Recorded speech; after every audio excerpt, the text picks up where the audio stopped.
Hey guys, tonight we're traveling back to a time when winter wasn't something you complain about on social media. A time when cold wasn't a 30-second dash from your heated car to your heated building. We're going back to the Victorian Arctic, to explorers who spent months in temperatures that would make your freezer feel tropical. And here's the strange thing. These people knew things about surviving winter that we've completely forgotten. Not because we're less intelligent, but because we've insulated ourselves so thoroughly from actual cold that we've lost an entire body of knowledge. Tonight, you'll discover what they understood that your thermostat has erased from human memory. You'll learn why they layered differently, breathed differently, ate differently, why they treated moisture like a mortal enemy and darkness like a schedule to be honored. So, before you get comfortable, take a moment to like the video and subscribe, but only if you genuinely enjoy what I do here. And if you feel like it, drop a comment telling me where you're watching from and what time it is in your corner of the world.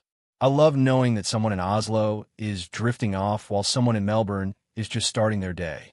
Now, dim the lights, maybe turn on a fan for that soft background hum, and let's ease into tonight's journey together. The year is 1845. Sir John Franklin's expedition leaves England with 2 ships, 129 men, and absolute confidence in British superiority. They're headed into the Northwest Passage, into an Arctic winter that will kill every single one of them. Not because the cold was unprecedented, but because they ignored everything the people who actually lived there had learned over thousands of years. They brought fine china and silverware. They brought a library of 1,200 books. They brought heavy wool uniforms designed for Scottish winters, not Arctic ones. What they didn't bring was humility, or any real understanding of what minus 50 degrees Fahrenheit actually means for the human body. Meanwhile, Inuit families were living in the same region, raising children in those conditions, thriving, not just surviving. The difference wasn't genetic. It was knowledge, accumulated, tested, refined over generations. Knowledge about how human bodies actually work in extreme cold, about what cold air does to your lungs when you breathe it wrong, about how sweat becomes a death sentence when it freezes against your skin, about how your own body heat, properly managed, becomes your most valuable tool. Here's what's haunting about the Franklin expedition. Rescue parties found their bodies later. Some had abandoned their ships and were walking south, dragging heavy sledges. They were still wearing their full wool uniforms, soaked through with sweat, frozen solid. They had literally carried the weight that killed them. The Inuit people who saw them said they looked confused, like they didn't understand what was happening. And maybe that's the saddest part. They died without even knowing what mistakes they were making. But other explorers learned. The ones who survived did so by throwing away everything they thought they knew, by watching, listening, and accepting that Indigenous people weren't primitive. They were expert. And tonight, we're going to follow those survivors. The ones who figured it out, who learned to read ice, to breathe correctly, to layer strategically, who discovered that your body can adapt to cold in ways that seem almost superhuman, if you know how to train it. We've lost that knowledge now. Most of us live in a perpetual 72 degrees Fahrenheit. We've climate-controlled ourselves out of an entire dimension of human capability. But the wisdom is still there, written in expedition journals and Inuit oral histories, in the survival manuals of people who had to get it right or die. So let's begin where they began, with the most basic question. What happens to a human body in real cold? Not the cold of a winter morning, but the cold that makes your breath freeze mid-air and fall to the ground as ice crystals. The cold that turns your eyelashes into tiny icicles. The cold that the Arctic explorers had to learn to live inside. Not for a day, but for months. In total darkness, with no rescue coming. That's where we're headed tonight. Into the long polar night, where they learned what we've forgotten. Your body is more adaptable than you think. Far more. The Victorian explorers who survived multiple Arctic winters discovered something remarkable. Their bodies changed, not over generations, over weeks. They could stand outside in temperatures that would have incapacitated them on arrival, sleep comfortably in conditions that initially felt unbearable, Their hands could handle frozen metal that would have blistered their skin months earlier. This wasn't toughness or willpower. It was physiology, something called cold adaptation. And we've almost completely lost access to it. Here's how it worked. When you first expose yourself to serious cold, your body panics. Blood vessels in your extremities constrict violently. Your core temperature is everything. Fingers and toes are expendable. You shiver uncontrollably. Your metabolism spikes, burning through calories at an alarming rate. This is your body in emergency mode. But if the cold continues, and this is the key, your body starts to adapt. Your peripheral blood vessels learn to stay partially open even in cold. Your metabolism shifts to generate more baseline heat. Your brown fat activates. Brown fat is fascinating. Babies have a lot of it. It's why they can regulate temperature despite their size. Adults have much less, mostly around the neck and upper back. But it can be reactivated. Arctic explorers who spent months in the cold essentially woke up their brown fat. It became metabolically active again, generating heat directly rather than through shivering. Some expedition journals describe this transition. In the first weeks, men would huddle in their bunks wearing every layer they owned, shivering despite multiple blankets. By midwinter, those same men would work outside for hours in the same temperatures, would sleep under fewer blankets, would report feeling accustomed to the cold. One explorer wrote that his hands, which had been painful and clumsy in the early cold, eventually felt normal, even handling rope in minus 40 degrees Fahrenheit. He could tie knots without gloves when necessary, something that would have been impossible in October. Historians still argue whether this adaptation was purely physical or partially psychological, whether the men were truly more comfortable or simply more accepting of discomfort. But the physical changes are documented. Increased capillary density in extremities, elevated basal metabolic rate. These aren't psychological. The Inuit people, of course, had this adaptation from childhood. Their bodies were in a permanent state of cold readiness. But even Europeans could develop it, if they stayed long enough and didn't fight it. Here's the eccentric detail that shows up in multiple journals. Several explorers reported that returning to civilized temperatures felt oppressive. One man wrote that after 18 months in the Arctic, a heated London drawing room made him feel suffocated and dizzy. He couldn't sleep in a normal bed for weeks. His body had recalibrated entirely. Modern science calls this cold thermogenesis, and there's a small community of people trying to reclaim it, taking cold showers, doing ice baths, gradually reducing heating in their homes. They report the same progression. Initial misery, then adaptation, then a sense of vitality they didn't know they were missing. But most of us never get past the initial misery. We hit the thermostat the moment we feel uncomfortable. We've created an environment where our bodies never need to adapt, where the ancient mechanisms for cold tolerance just sit dormant, never activated. The explorers didn't have a choice. Their ships were locked in ice for 9 months. Fuel was limited. They couldn't heat their quarters to anything approaching comfortable. So their bodies did what human bodies have done for millennia. They adapted. And in adapting, they accessed a resilience that we've climate-controlled out of existence. Think about that for a moment. Your body contains mechanisms designed by hundreds of thousands of years of evolution, systems for thriving in extreme cold. But you've probably never activated them. You've never been cold enough, long enough. Your thermostat protects you from the very stimulus that would make you more capable. The explorers also learned something else. The adaptation wasn't just physical. Their perception of cold changed. What felt unbearable in September felt merely brisk by January. Not because the temperature had changed, but because their baseline had shifted. One journal entry describes this beautifully. Today reached minus 45 degrees Fahrenheit. The men worked outside without complaint. I remember when minus 20 degrees Fahrenheit seemed a catastrophe. How strange that the number becomes meaningless and only the sensation matters. And even the sensation becomes familiar, almost friendly. Almost friendly. That's the part we've lost entirely. The idea that you could befriend winter, that your body could meet it halfway, We treat cold as an enemy now, something to be defeated with technology. But the explorers learned to treat it as a condition, like altitude or humidity, something to acclimate to. And in that acclimation, they found unexpected benefits. Sharper mental clarity in the cold, better sleep despite the temperature, a sense of being more awake, more present. These weren't just survival mechanisms. They were enhancements. Your body, running at a slightly higher metabolic rate, burning cleaner fuel. Your mind, unfogged by the drowsiness of overheated rooms. We've traded all of that for comfort. And maybe that's fine. Comfort is nice. But somewhere in the trade, we've forgotten that we're capable of so much more than we think. That the shiver you feel at 65 degrees Fahrenheit isn't your limit. It's just the beginning of what your body could learn to handle, if you let it.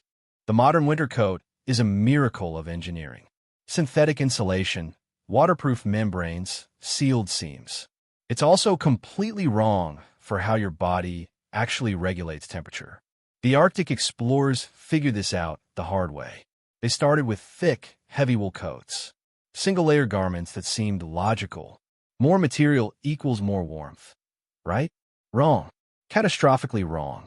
The men who survived learned something the Inuit had known forever. Air is the insulator, not fabric. Air trapped between layers. Still air, specifically. Your body heat warms this trapped air, creating pockets of microclimate. Multiple thin layers with air gaps between them outperformed any single thick layer. Always. One explorer's journal from 1853 describes the revelation. Discarded the heavy coat that seemed so practical. Now we're loose cotton underlayer, wool shirt, wool vest, lighter outer jacket, all deliberately sized large. The difference is extraordinary. I am warmer in 4 thin layers than I ever was in 1 thick one.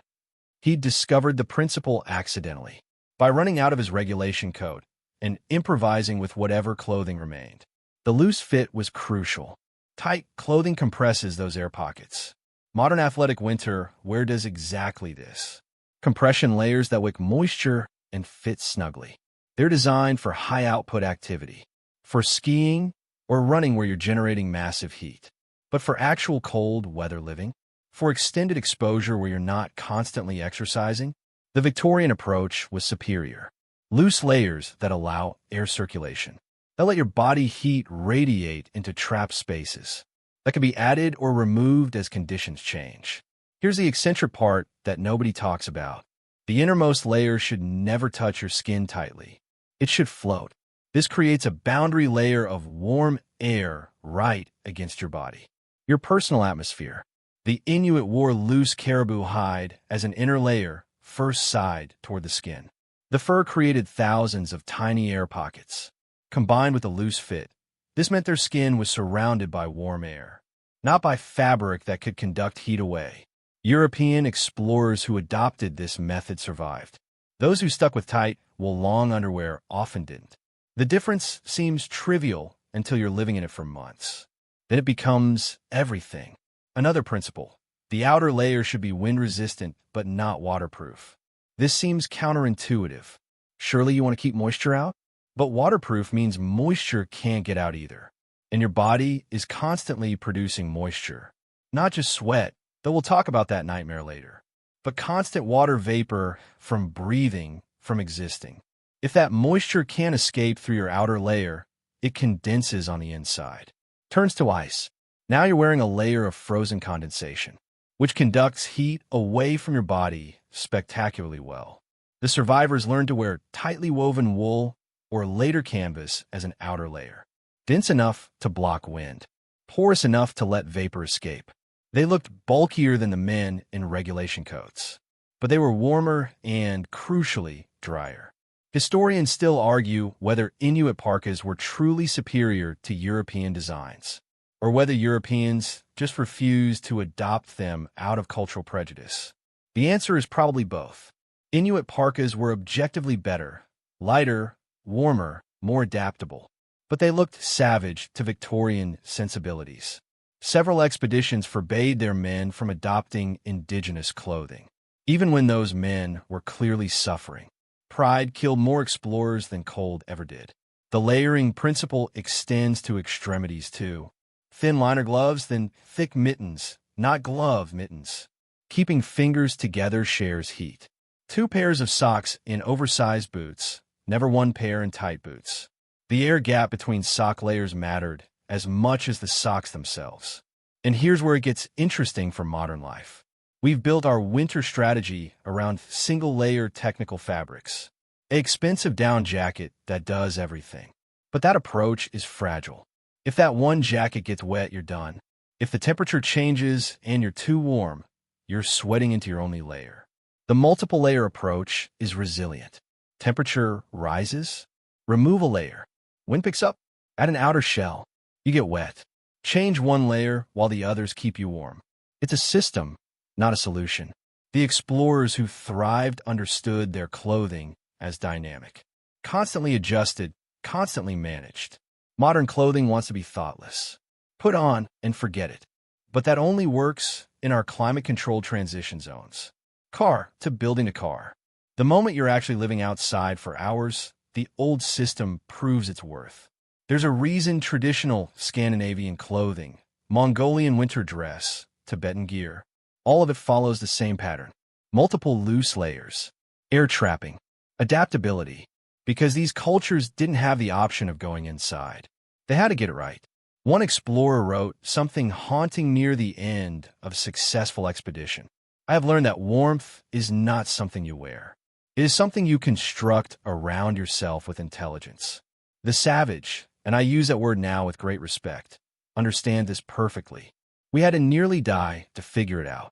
That word construct is perfect. You're not putting on warmth. You're building a habitable microclimate around your body, layer by layer, air pocket by air pocket, your own personal atmosphere in a hostile environment. We've forgotten how to do this. We buy the jacket that promises everything. Then we're surprised when it doesn't deliver. When we're still cold, still uncomfortable. The Victorian explorers didn't have modern materials, but they had something more important. They had understanding of what their bodies needed, of what physics demanded, of what worked.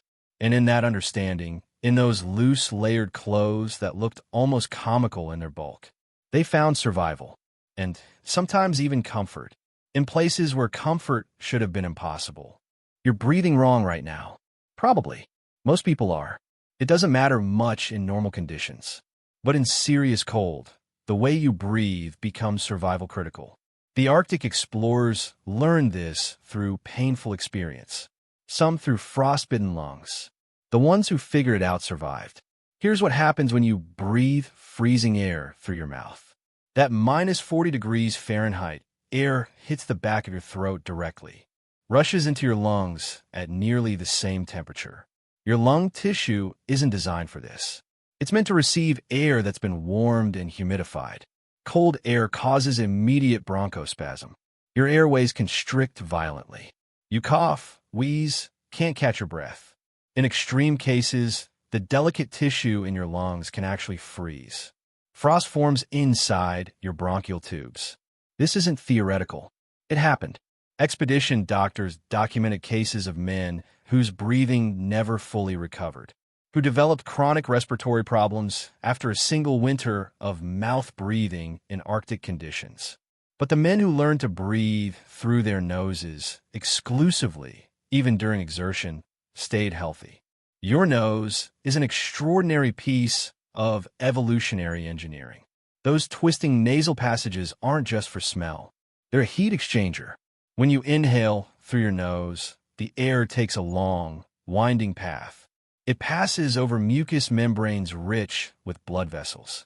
By the time it reaches your throat, air that entered at minus 40 degrees Fahrenheit has been warmed to nearly body temperature.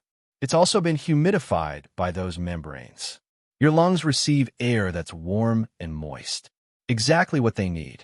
The process is so efficient that it works even in extreme cold, but only if you breathe slowly. Panic breathing, gasping, gulping air, that overwhelms the system. The air doesn't have time to warm. The explorers who survived learned to maintain calm, controlled nasal breathing, even when hauling sledges, even when their hearts were pounding. One journal entry from 1854 describes the discipline required. Young Morrison insisted on pulling harder, breathing through his mouth like a steam engine. By evening, his throat was raw, and he coughed blood. 3 days later, he could barely speak. I have learned to slow my pace to match my breathing. The nose knows better than ambition. The nose knows better than ambition. That's wisdom. The Inuit taught this to the few Europeans who would listen. They didn't just breathe through their noses. They covered their mouths and noses with loose furs or scarves, creating a pocket of air that was pre-warmed by their breath before being inhaled again. A biological heat recycling system. Europeans initially mocked this, thought it looked primitive. Then they tried working outside for 8 hours with their faces exposed. The frostbite changed their minds quickly. Exposed facial skin in extreme cold with wind is damaged in minutes. But that damage is accelerated massively by mouth breathing. Because every exhale expels warm, moist air. That moisture immediately freezes on your lips, your chin, the skin around your mouth. You end up with a mask of ice, which conducts heat away from your face, which makes the frostbite worse. It's a vicious cycle. Nasal breathing with a face covering breaks that cycle. Your exhaled breath warms the covering. Your next inhale draws through that warm material. The skin around your nose and mouth stays warmer and drier. Historians still argue whether the strict breathing protocols saved more lives than proper clothing. It's probably impossible to separate the two, but the journals are clear. Men who maintained nasal breathing discipline had fewer respiratory infections, less frostbite, better stamina. Here's the part that's almost funny. This isn't lost knowledge. Every serious cold weather athlete knows this. Cross-country skiers, mountaineers, polar researchers today, they all emphasize nasal breathing. But somehow it never made it into general public knowledge.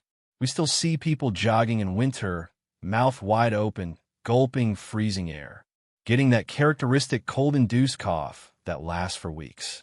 Never making the connection. The explorers also discovered something unexpected. Nasal breathing improved their sleep in the cold. When you mouth breathe while sleeping in freezing conditions, you wake up constantly. Your throat hurts, your mouth is dry, your body is stressed. But nasal breathing keeps everything regulated. The air entering your lungs stays warm. Your throat doesn't dry out. You sleep deeper and wake more rested. Several expedition leaders made nasal breathing a mandatory practice. Men caught mouth breathing during work were reprimanded. It sounds absurd until you understand the stakes. One man, mouth breathing could slow the entire party, could develop respiratory problems that endangered everyone, could require resources to treat that the expedition couldn't spare. So it became discipline. Like any survival skill, there's a meditation practice that some explorers discovered independently. Counting breaths. Slow, controlled inhale through the nose for a count of 4. Hold for a count of 4. Slow exhale through the nose for a count of 4. Hold for a count of 4. Repeat. This rhythm kept them calm during storms, during moments of fear, during the grinding monotony of months in darkness. And it kept their breathing nasal and controlled, which kept their lungs healthy. Your body wants to survive.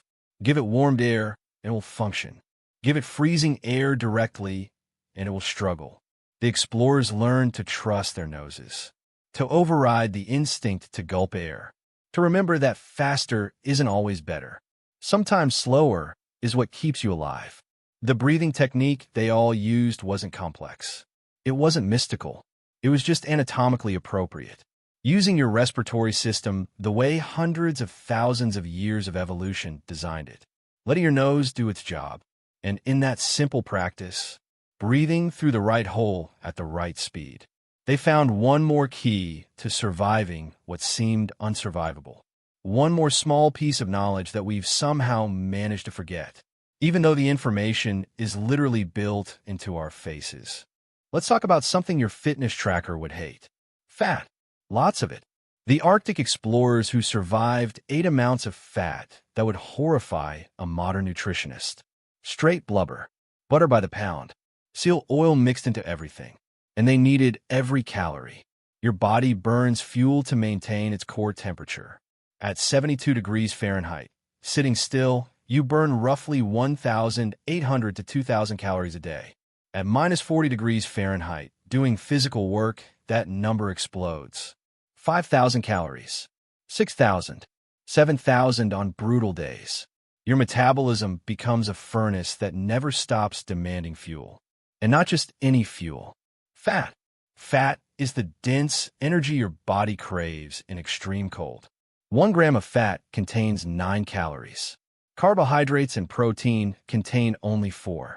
The math is simple and brutal. You can either eat 9 pounds of food or 4 pounds. When you're hauling everything on sledges, that difference matters. The British Navy initially provisioned their Arctic expeditions with standard rations.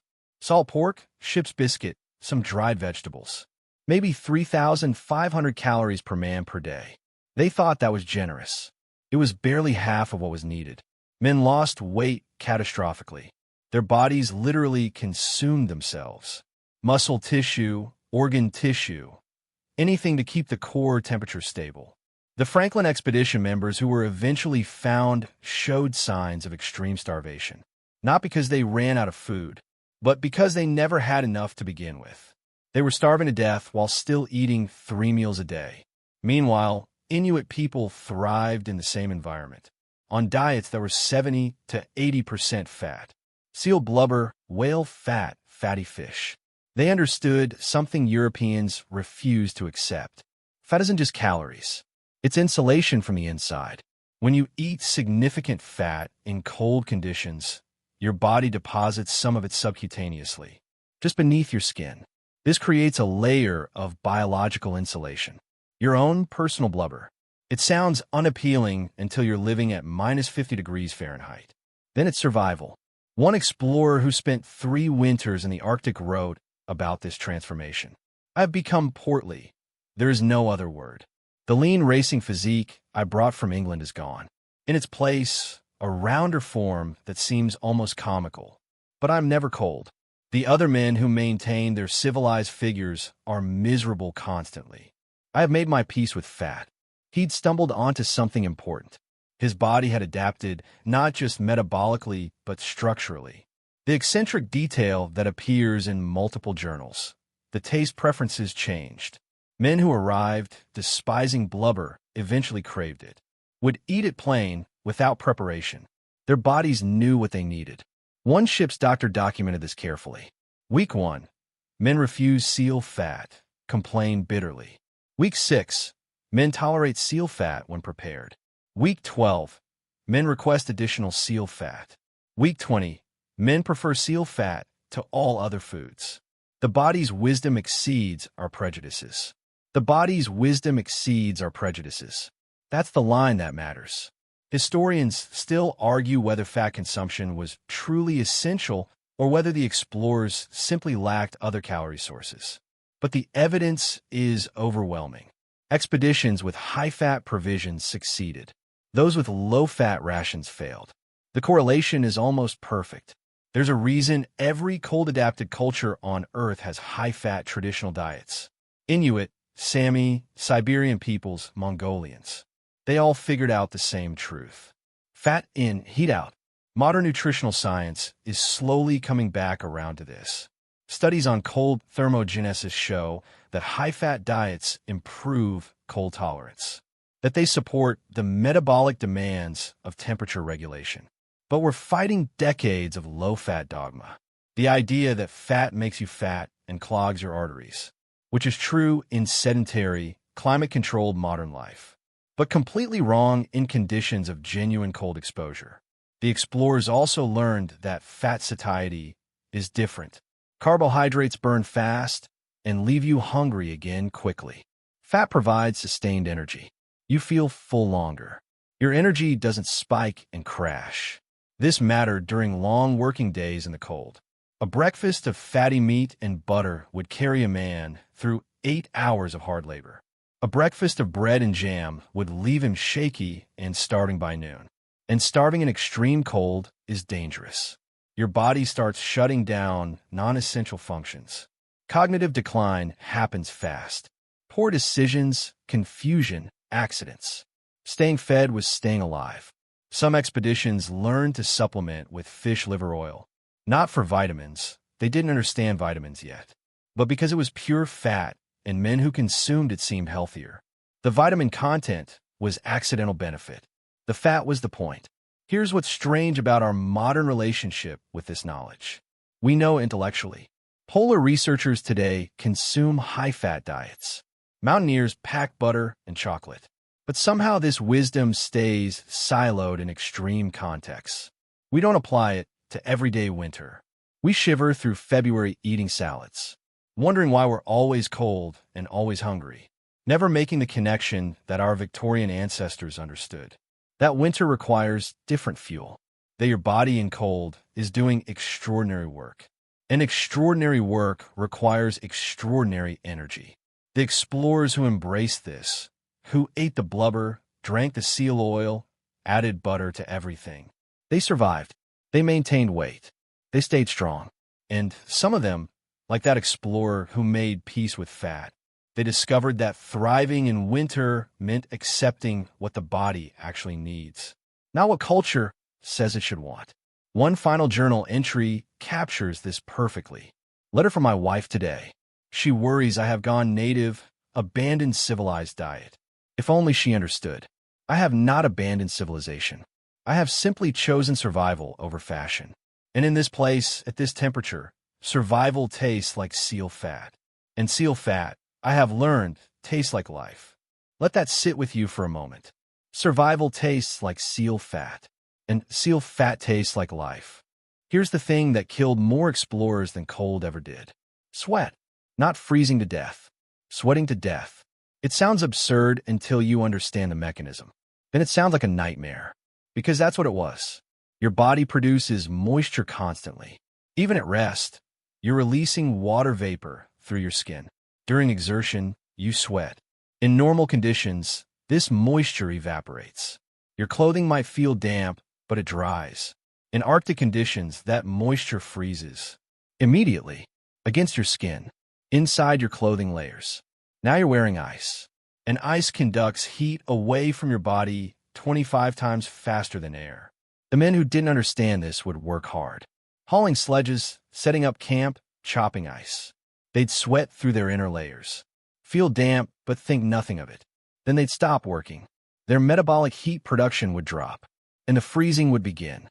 Within minutes, they'd be colder than if they'd been wearing nothing at all. Because wet clothing in extreme cold isn't insulation. It's a heat sink. It actively pulls warmth from your body. The survival rate among men who managed moisture properly versus those who didn't is stark. Moisture management wasn't optional. It was everything. The Inuit understood this at a cellular level. They never allowed themselves to sweat if they could possibly avoid it. They moved deliberately, pacing their work. If they felt themselves getting warm, they stopped and removed a layer. They'd rather be slightly cold while working than risk any dampness. European explorers thought this looked lazy, thought it showed lack of ambition. Then they watched their ambitious colleagues die. One expedition leader wrote a bitter entry after losing 3 men. They insisted on proving their vigor, worked until soaked, rested until frozen. I cannot make them understand that speed kills. The Eskimo were right all along. Slow and dry beats fast and wet. Every time. Slow and dry beats fast and wet. Every time. That should be carved into every piece of cold weather equipment. The survivors developed elaborate protocols. They worked in short bursts with frequent stops to vent heat. They opened their outer layers before they fell hot, not after. Prevention, not reaction. They carried multiple sets of inner layers and changed them religiously, twice a day if necessary. A damp inner layer was stripped off immediately and hung to freeze dry. You couldn't wash clothes in the Arctic, but you could freeze dry them, hang them outside, let the moisture sublimate directly from ice to vapor. It worked slowly, but it worked. One ship maintained a dedicated drying area below deck. Not heated, that would create more moisture. Just air circulation over frozen garments. The discipline required was extraordinary. After hours of exhausting work, men had to strip down in freezing quarters. Change into dry clothes. Hang the damp ones properly. Every single day. Missing one day could lead to accumulated moisture, which led to compromised insulation, which led to cold injuries, which led to reduced capability, which led to death. The chain was that clear. Historians still argue whether moisture management or caloric intake was more critical to survival. The answer is probably both, inextricably linked, because staying dry required staying properly fueled. Your body's thermoregulation depends on having energy available. Here's the eccentric detail that shows up in multiple accounts. Some men developed superstitions about moisture, would check their inner layers compulsively, would panic at the slightest dampness. This looked like paranoia to outsiders. But those paranoid men survived.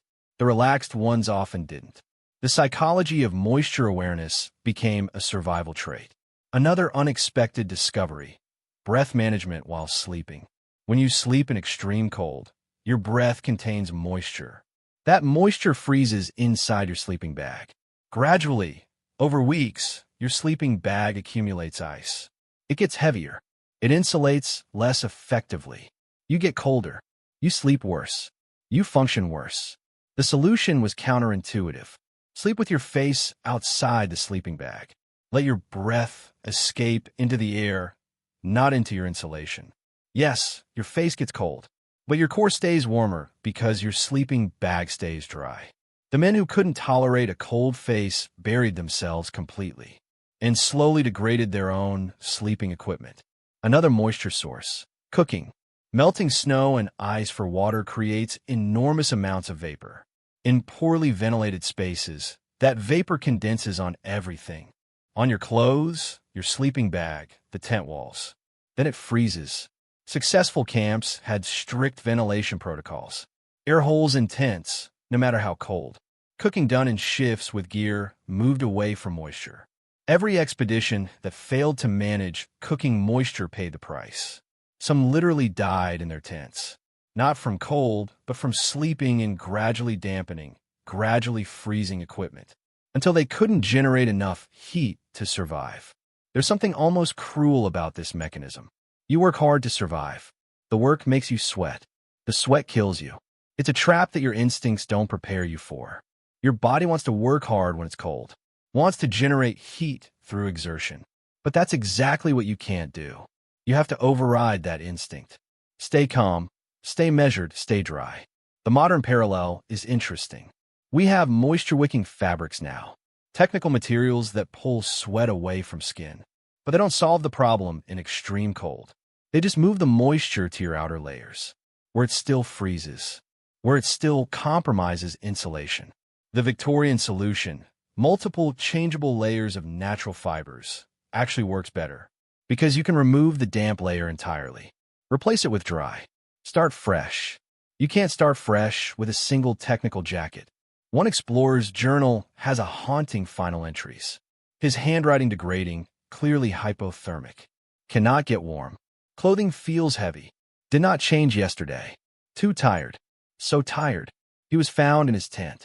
His clothing frozen solid. He'd been living in damp layers for days. Too exhausted to maintain the discipline.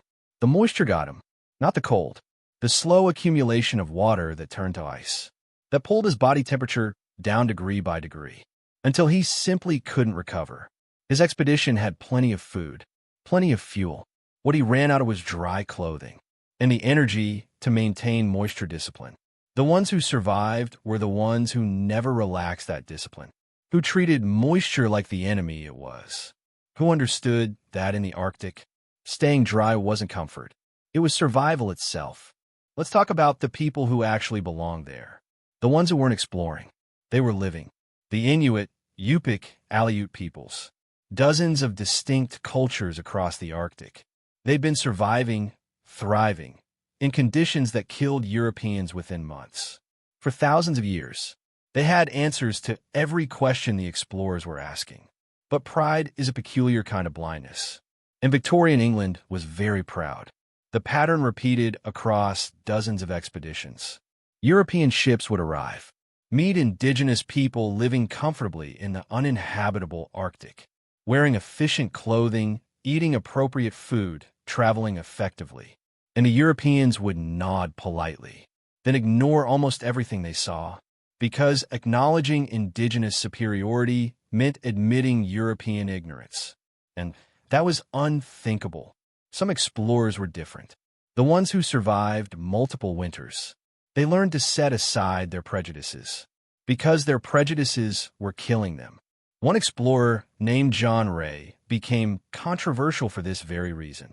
He adopted Inuit methods completely, wore their clothing, ate their food, traveled their way. He mapped thousands of miles of Arctic coastline successfully, never lost a man to scurvy or starvation. When he returned to England, the Royal Navy was appalled. He'd gone native, had abandoned British dignity. They questioned his findings because of his methods, as if the methods that kept him alive somehow invalidated his discoveries. Meanwhile, the Franklin expedition, properly British in every way, had vanished entirely. 129 men dead. The Inuit had watched it happen, had tried to help in some cases. But the Franklin men refused indigenous food, refused indigenous guidance, chose to die British rather than live savage. Here's what the Inuit knew that Europeans struggled to accept. Fur beats wool. Not just beats it, dominates it completely. Caribou hide with the fur on, worn in 2 layers. Inner layer fur against skin, outer layer fur facing out. This creates a thermal system that we can't match. The inner fur traps warm air directly against your body. The outer fur sheds wind and snow. Between the 2 layers, more trapped air. It's lighter than wool, warmer than wool, and handles moisture better. Because fur doesn't hold water the way wool does. It sheds it. European explorers who finally adopted Inuit parkas wrote about them with something like religious awe. I have been warmer in Eskimo dress than I ever was in regulation clothing. It seems almost magical. The weight is half, the warmth is double. But many expeditions forbade this adoption, maintained British uniform requirements. Men froze to death wearing the wrong clothes, while indigenous people 30 miles away were comfortable. The Inuit also understood snow, not as an obstacle, but as a building material. Igloos weren't primitive shelters. They were sophisticated thermal architecture. A properly built igloo can maintain interior temperatures 40 to 50 degrees warmer than outside, without any fuel source. Just body heat and intelligent design. The dome shape is structurally perfect.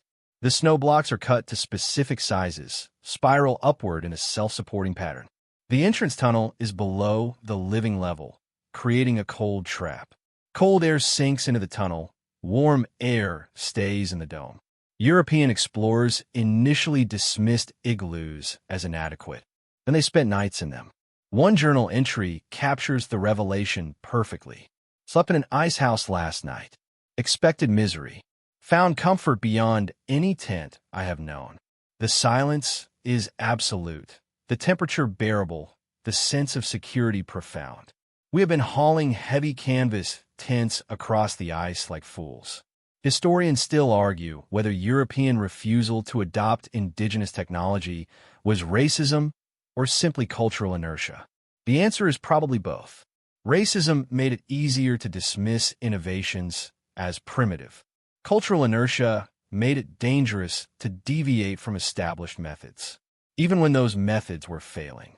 But the explorers who did learn, who did adapt, they left detailed records.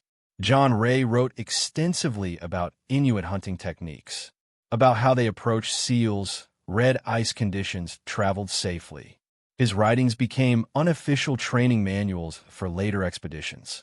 Though the British Navy never officially acknowledged them, the Inuit taught European survivors about emergency snow shelters, how to dig into a drift, create a breathing hole, wait out a storm. Men who learned this survived blizzards that killed their companions. Men who tried to push through storms disappeared. The indigenous understanding was simple.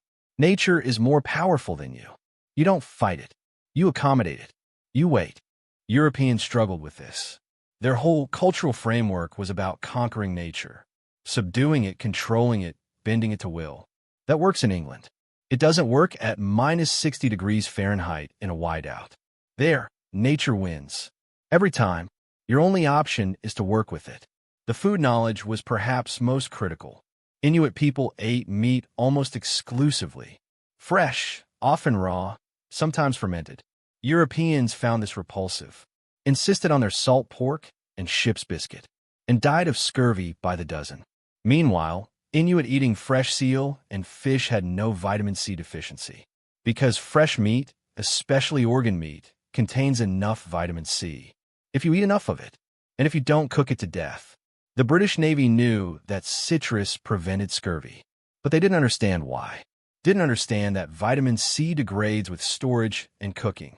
So they brought lime juice that had lost its potency, and prepared what fresh meat they had by boiling it into submission, destroying the very nutrients that would have saved them. The Inuit tried to explain this, offered fresh liver, fresh fish, were often refused.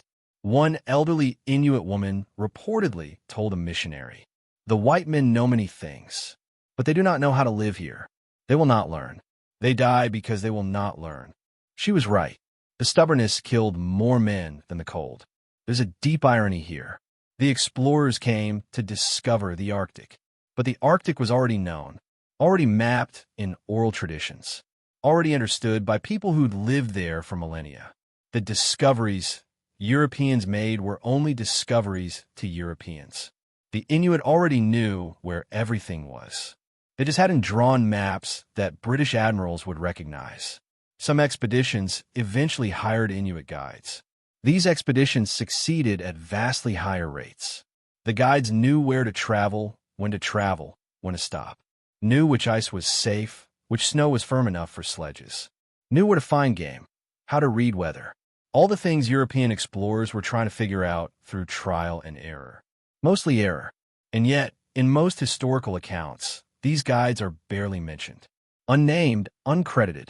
Their knowledge treated as natural rather than learned.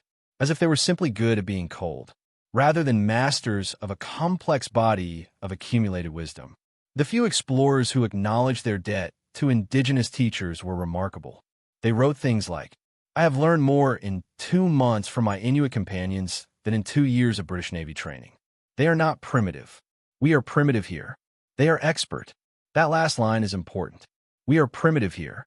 It takes a certain kind of honesty to admit that, to recognize that expertise is contextual, that the civilization you brought doesn't mean much when you're trying not to freeze to death in someone else's homeland.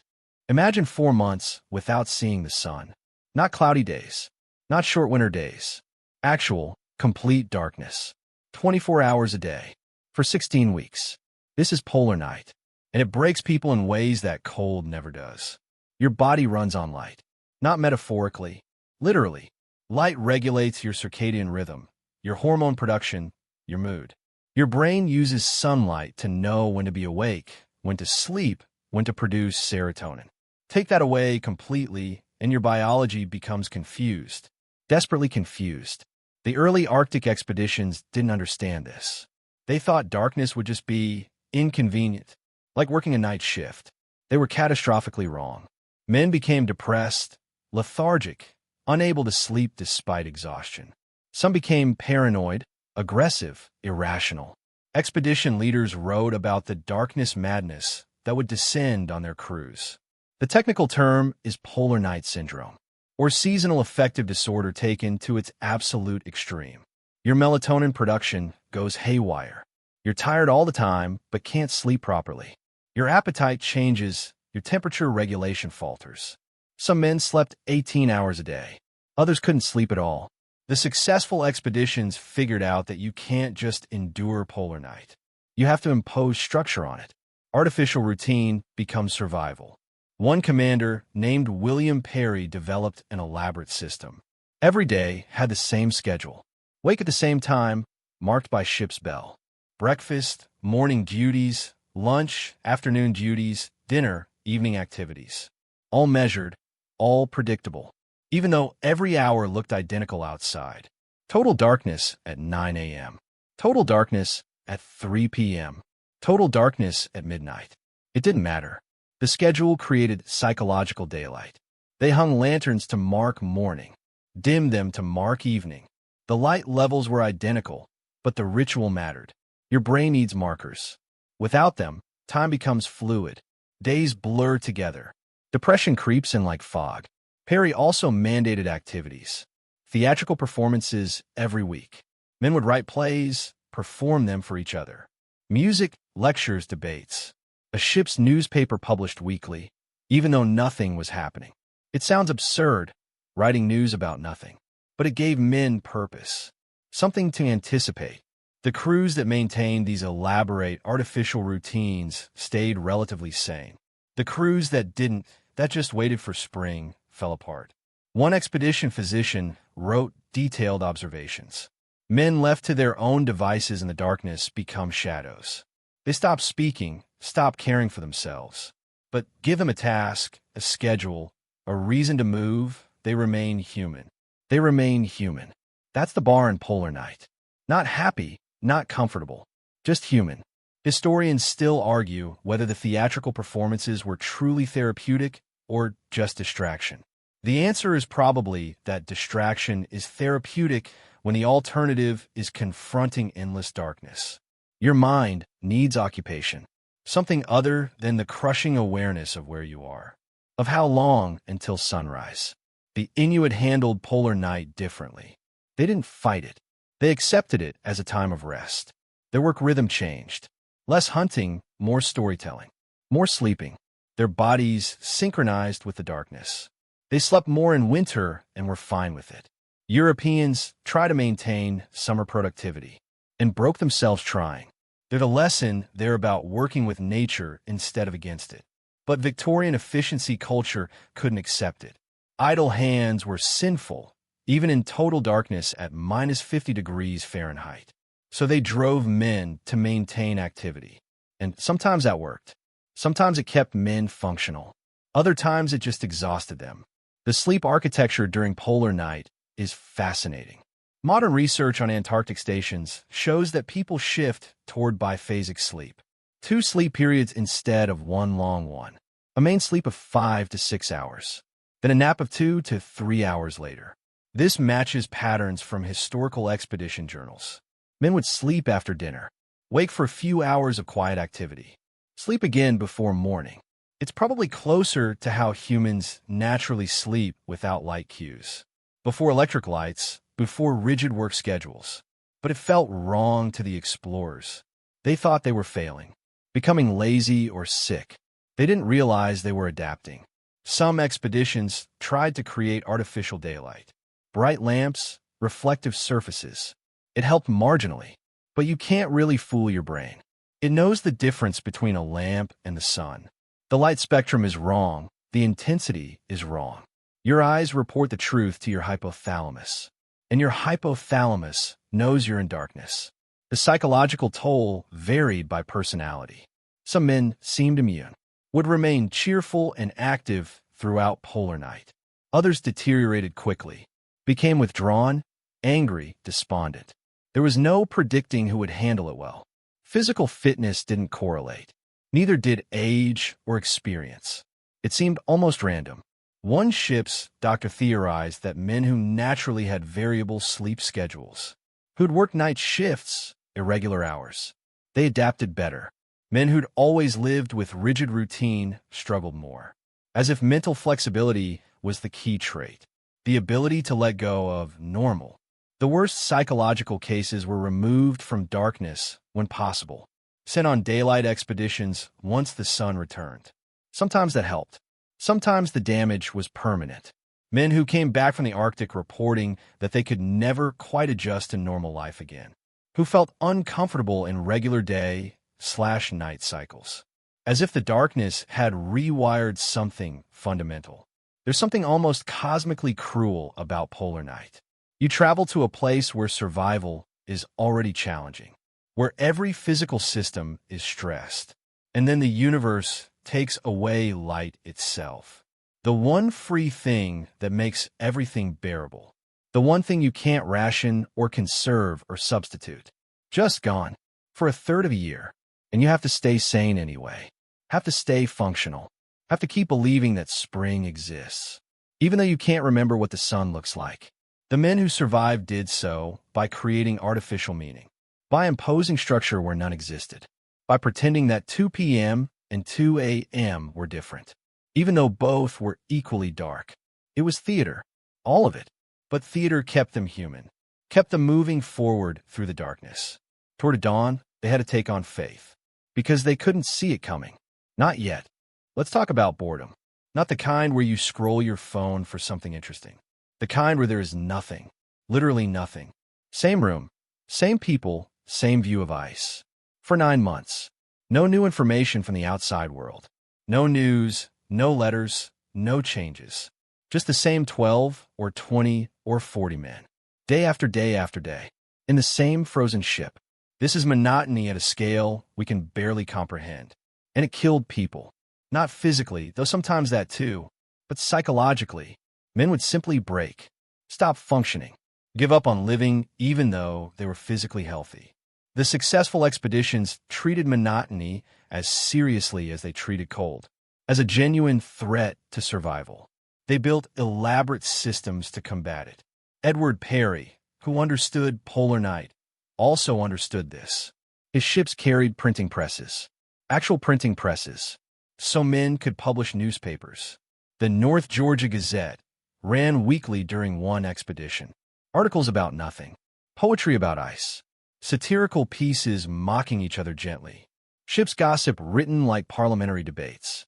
It was absurd and absolutely necessary because it gave men something to anticipate, a reason to get through Wednesday. The paper came out Thursday, a reason to observe carefully. You might write about it. The act of creation, even trivial creation, maintained sanity. Other ships organized elaborate lecture series. Every man had to present something. Anything. One officer lectured on Roman history. A sailor taught knot tying techniques for an hour. The ship's carpenter explained wood grain. The content barely mattered. What mattered was novelty. A different voice, a different topic. Something that wasn't the same conversation you'd had yesterday, and the day before, and every day for 4 months. Some expeditions organized tournaments. Chess tournaments that lasted weeks. Cards games with elaborate scoring systems. Competitions in anything measurable. Who could tie a bowline fastest? Who could hit a target with a thrown knife? Who could balance longest on one foot? Ridiculous contests. But they created hierarchy, stakes, narrative. They transformed empty time into something structured. The expeditions that failed to do this saw men deteriorate. Small irritations became violent feuds. Personality quirks that were charming in October became unbearable by January. Men stopped speaking to each other, stopped participating in duties, stopped caring. One expedition doctor documented this progression carefully. Week 8, minor tensions. Week 12, open hostility. Week 16, voluntary isolation. Week 20, complete apathy. By week 24, 3 men had ceased speaking entirely, would perform duties mechanically but showed no emotion, no interest, as if their minds had simply left. As if their minds had simply left. That's the danger of monotony. Not that you go crazy, but that you stop being present. You retreat inward to escape the sameness. And sometimes you retreat so far you don't come back. Historians still argue whether monotony or darkness caused more psychological damage. The truth is they're intertwined. Darkness makes monotony worse because you can't even distinguish days visually. And monotony makes darkness worse because there's nothing to distract you from it. Together, they create a psychological prison. The Inuit had a completely different relationship with this. They had oral traditions that could last for hours. Stories within stories, genealogies, mythologies. And they had the discipline to tell them properly. Not rushing, not summarizing. Taking the time to do it right. Europeans often found this boring. Wanted the story to get to the point. Didn't understand that the point was the time itself. That filling time beautifully was a survival skill. Some indigenous groups also had complex string games. Patterns made with cord that could take 30 minutes to create. Teaching these patterns occupied hours. Learning them occupied days. Perfecting them occupied weeks. Europeans dismissed these as children's games. Didn't recognize them as sophisticated time management technology. The expeditions that learned from this, that embraced elaborate, slow activities, they did better. Men who took up detailed wood carving, who learned to do intricate scrimshaw on whalebone, who practiced handwriting until it became art. These men had private projects, internal worlds that the monotony couldn't touch. One explorer's journal contains hundreds of sketches, the same ice formations drawn over and over, each one slightly different. Practicing perspective, light detail. It looks obsessive. It probably was, but it kept him sane, gave him purpose when there was no external purpose. The social dynamics became incredibly complex. In a normal society, you can avoid people you don't like. On a ship locked in ice, you eat with them, sleep near them, work with them. Every day, for months. The successful commanders understood this. They rotated duties, so men didn't work exclusively with people they'd grown to hate. They had rules about acceptable topics of conversation. Some ships banned certain subjects entirely. One ship banned talking about food you missed, because those conversations led to misery and anger. Another banned speculating about when the ice would break, because it created false hopes and crushing disappointments. These seem like absurd restrictions, but they worked. They protected the psychological environment, kept the monotony from curdling into something toxic. There's an eccentric detail that appears in several journals. Men would sometimes have Arctic friendships, would become intensely close to someone they'd never liked back in England. The isolation created bonds that normal life wouldn't have allowed. Then they'd return to civilization and never speak again, as if the friendship only existed in that specific context, only made sense in that frozen monotony. The modern equivalent is hard to imagine. We have so many escapes now. Music, movies, books, internet. Infinite novelty on demand. We're never bored for long, never forced to confront true monotony. So we've lost the skills to manage it, the patience to sit with sameness, the creativity to generate novelty internally, the discipline to build structure when there is none. The explorers didn't have a choice. They had to develop these skills or break. And the ones who survived, who came back with their minds intact, they'd learned something profound, that the human mind needs occupation. Not necessarily stimulation, but occupation. Something to do, something to anticipate, something to create. Even if that something is absurd. Even if it's a newspaper about nothing, or a lecture about wood grain, or a chess tournament that lasts 3 weeks. Because the alternative is the void, is sitting in sameness until sameness erases you, until you become as empty as the ice outside. The explorers who understood this survived. The ones who didn't, well, some of them came home, but they left pieces of themselves in that frozen monotony, pieces they never got back. Frostbite has folklore around it, myths that refuse to die, and some of those myths killed people. Still do, actually. The most persistent one, rub frozen flesh to warm it up. This seems logical. Friction generates heat, right?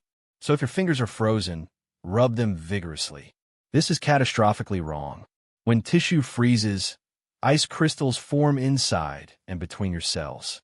These crystals are sharp at the molecular level. Rubbing frozen tissue drags those crystals through cell walls, shredding them from the inside, turning recoverable frostbite into permanent damage. The Arctic explorers learned this through trial and error. Mostly error. Early expeditions followed the rubbing advice. Men would frantically rub frozen fingers, toes, noses.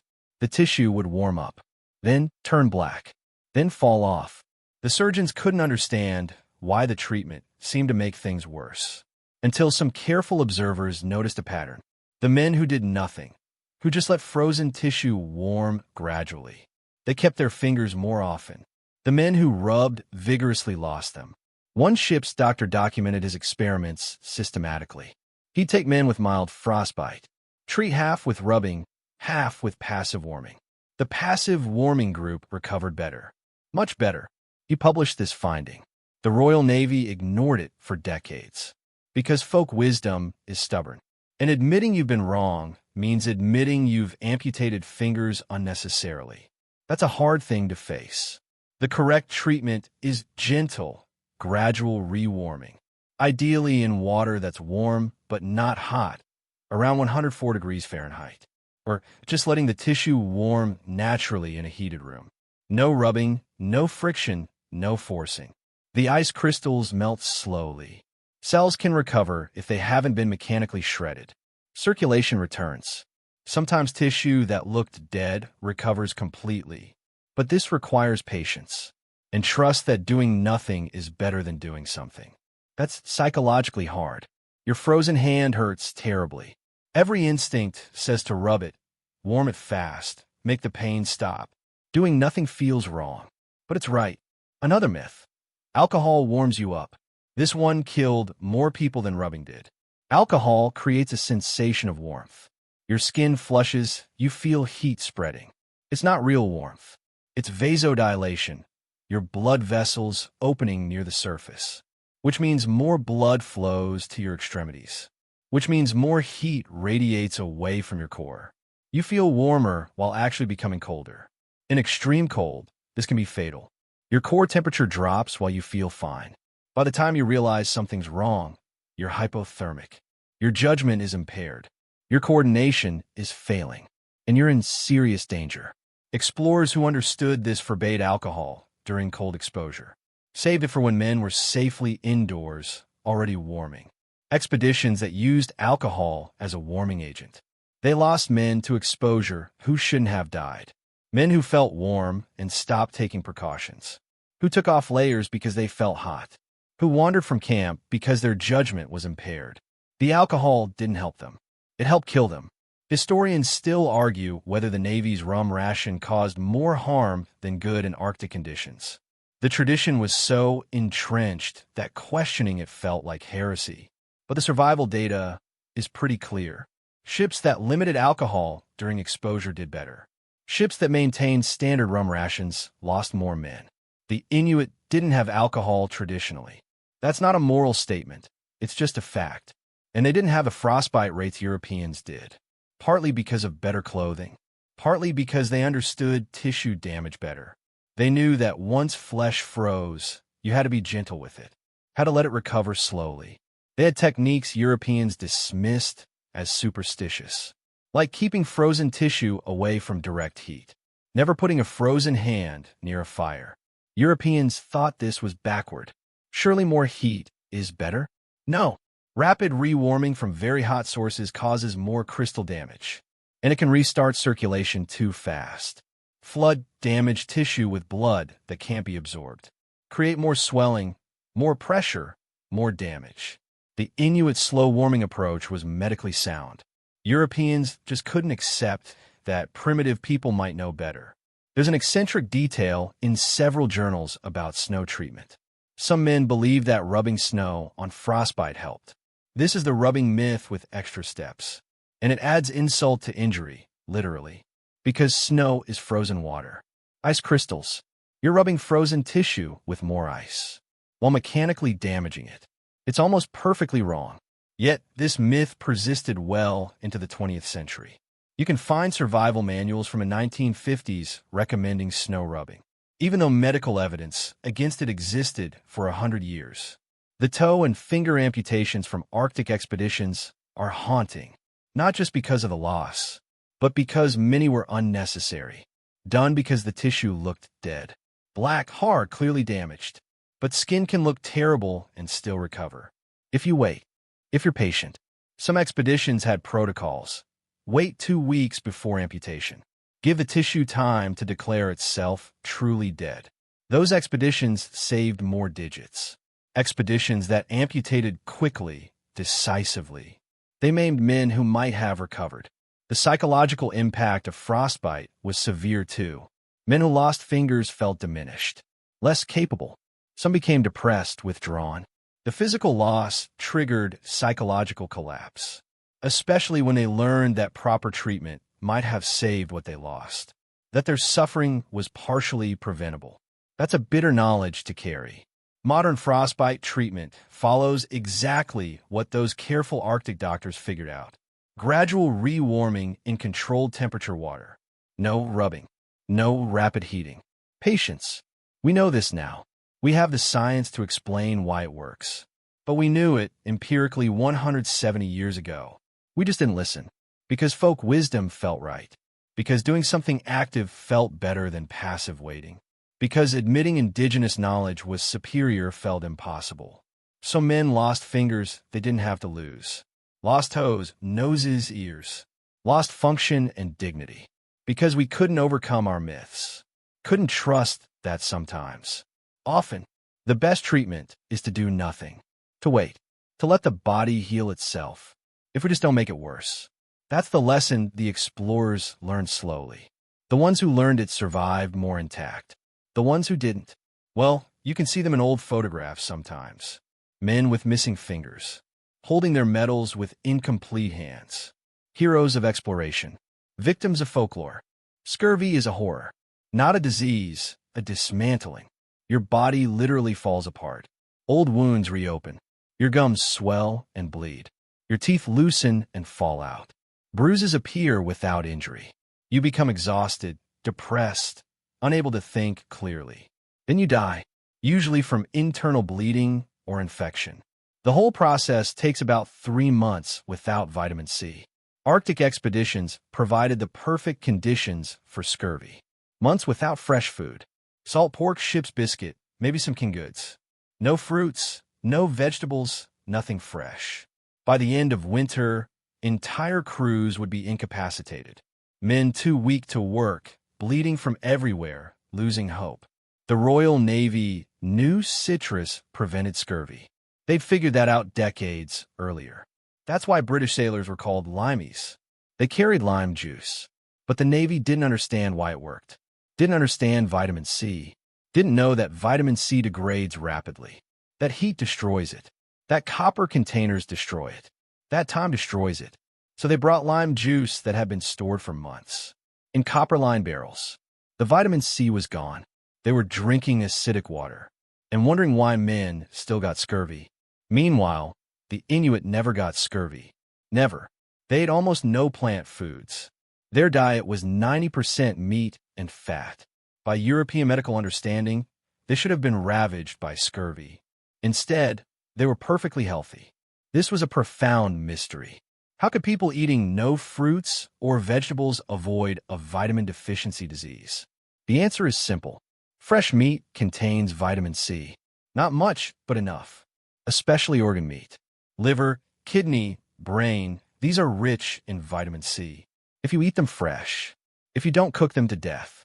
The Inuit ate much of their meat raw or lightly cooked. Not because they were primitive. Because cooking destroys nutrients they needed. They understood this empirically, had figured it out over thousands of years. Europeans found this repulsive. Raw meat was barbaric, uncivilized, dangerous. They insisted on cooking everything thoroughly, boiling meat until it was gray and safe, and destroying the vitamin C in the process. Some explorers figured this out. John Ray, who we mentioned earlier, adopted Inuit dietary practices. Ate fresh game, often raw or rare. His expeditions never suffered from scurvy. When he reported this, the medical establishment dismissed him. The theory didn't match what meat could possibly do, so they ignored the evidence. Another explorer, Vilhjalmur Stephenson, later proved the point deliberately. He lived for years on nothing but meat and fat. Fresh meat. Never developed scurvy. Never developed any deficiency. Remained healthy and vigorous. He wrote about it extensively. The medical community still didn't fully accept it, because it violated their understanding of nutrition. Historians still argue whether Europeans' refusal to eat raw meat was cultural prejudice or legitimate food safety concern. Both, probably. Raw meat can carry parasites, but freezing kills most parasites. An Arctic game frozen solid is actually quite safe. Safer than aged meat stored in warm conditions. The Inuit knew this, had food preparation methods that managed risk. Europeans saw only the rawness and recoiled. There's an eccentric detail in expedition journals.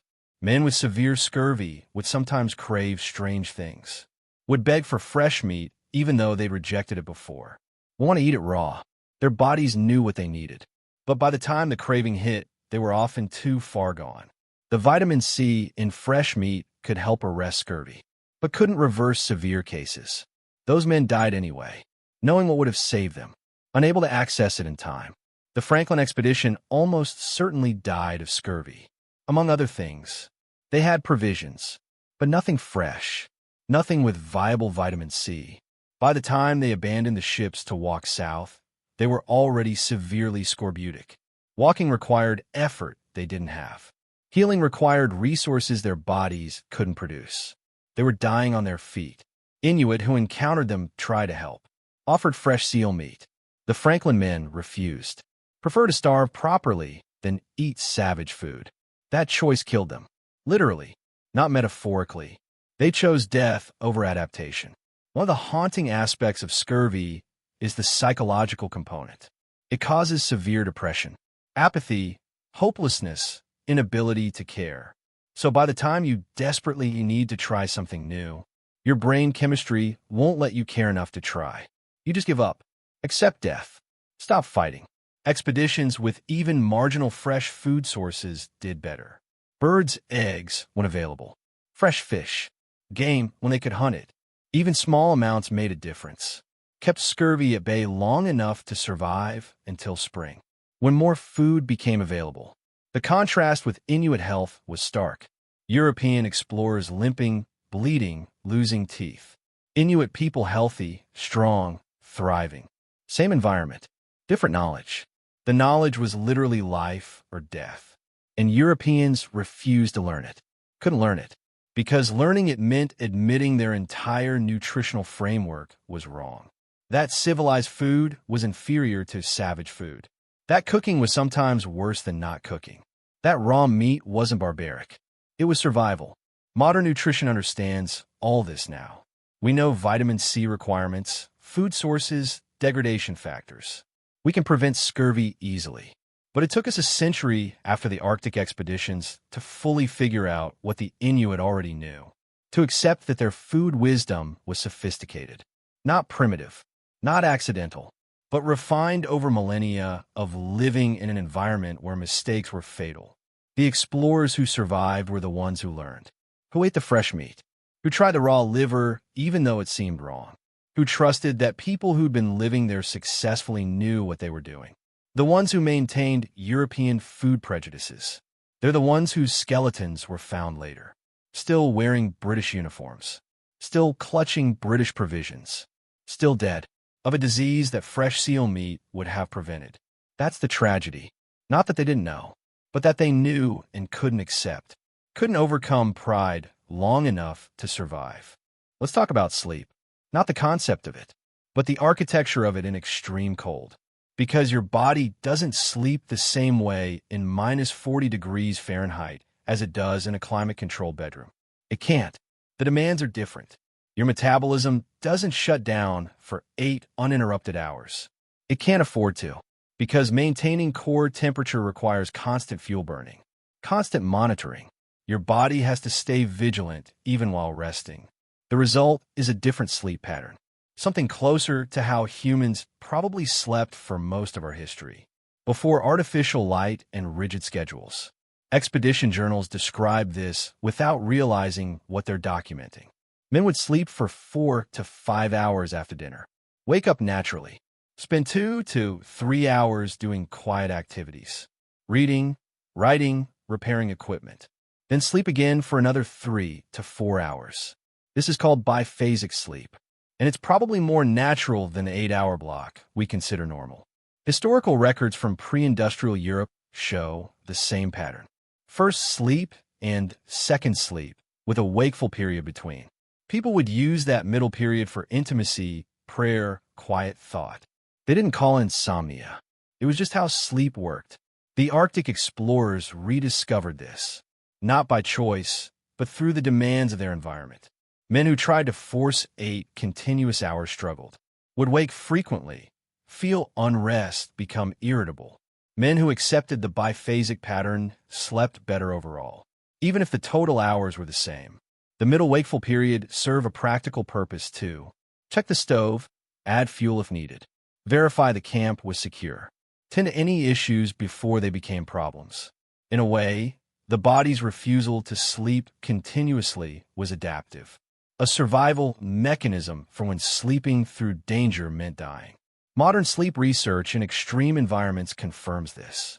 Antarctic stations report similar patterns. People naturally shift toward segmented sleep in polar conditions. Multiple sleep periods instead of one long block.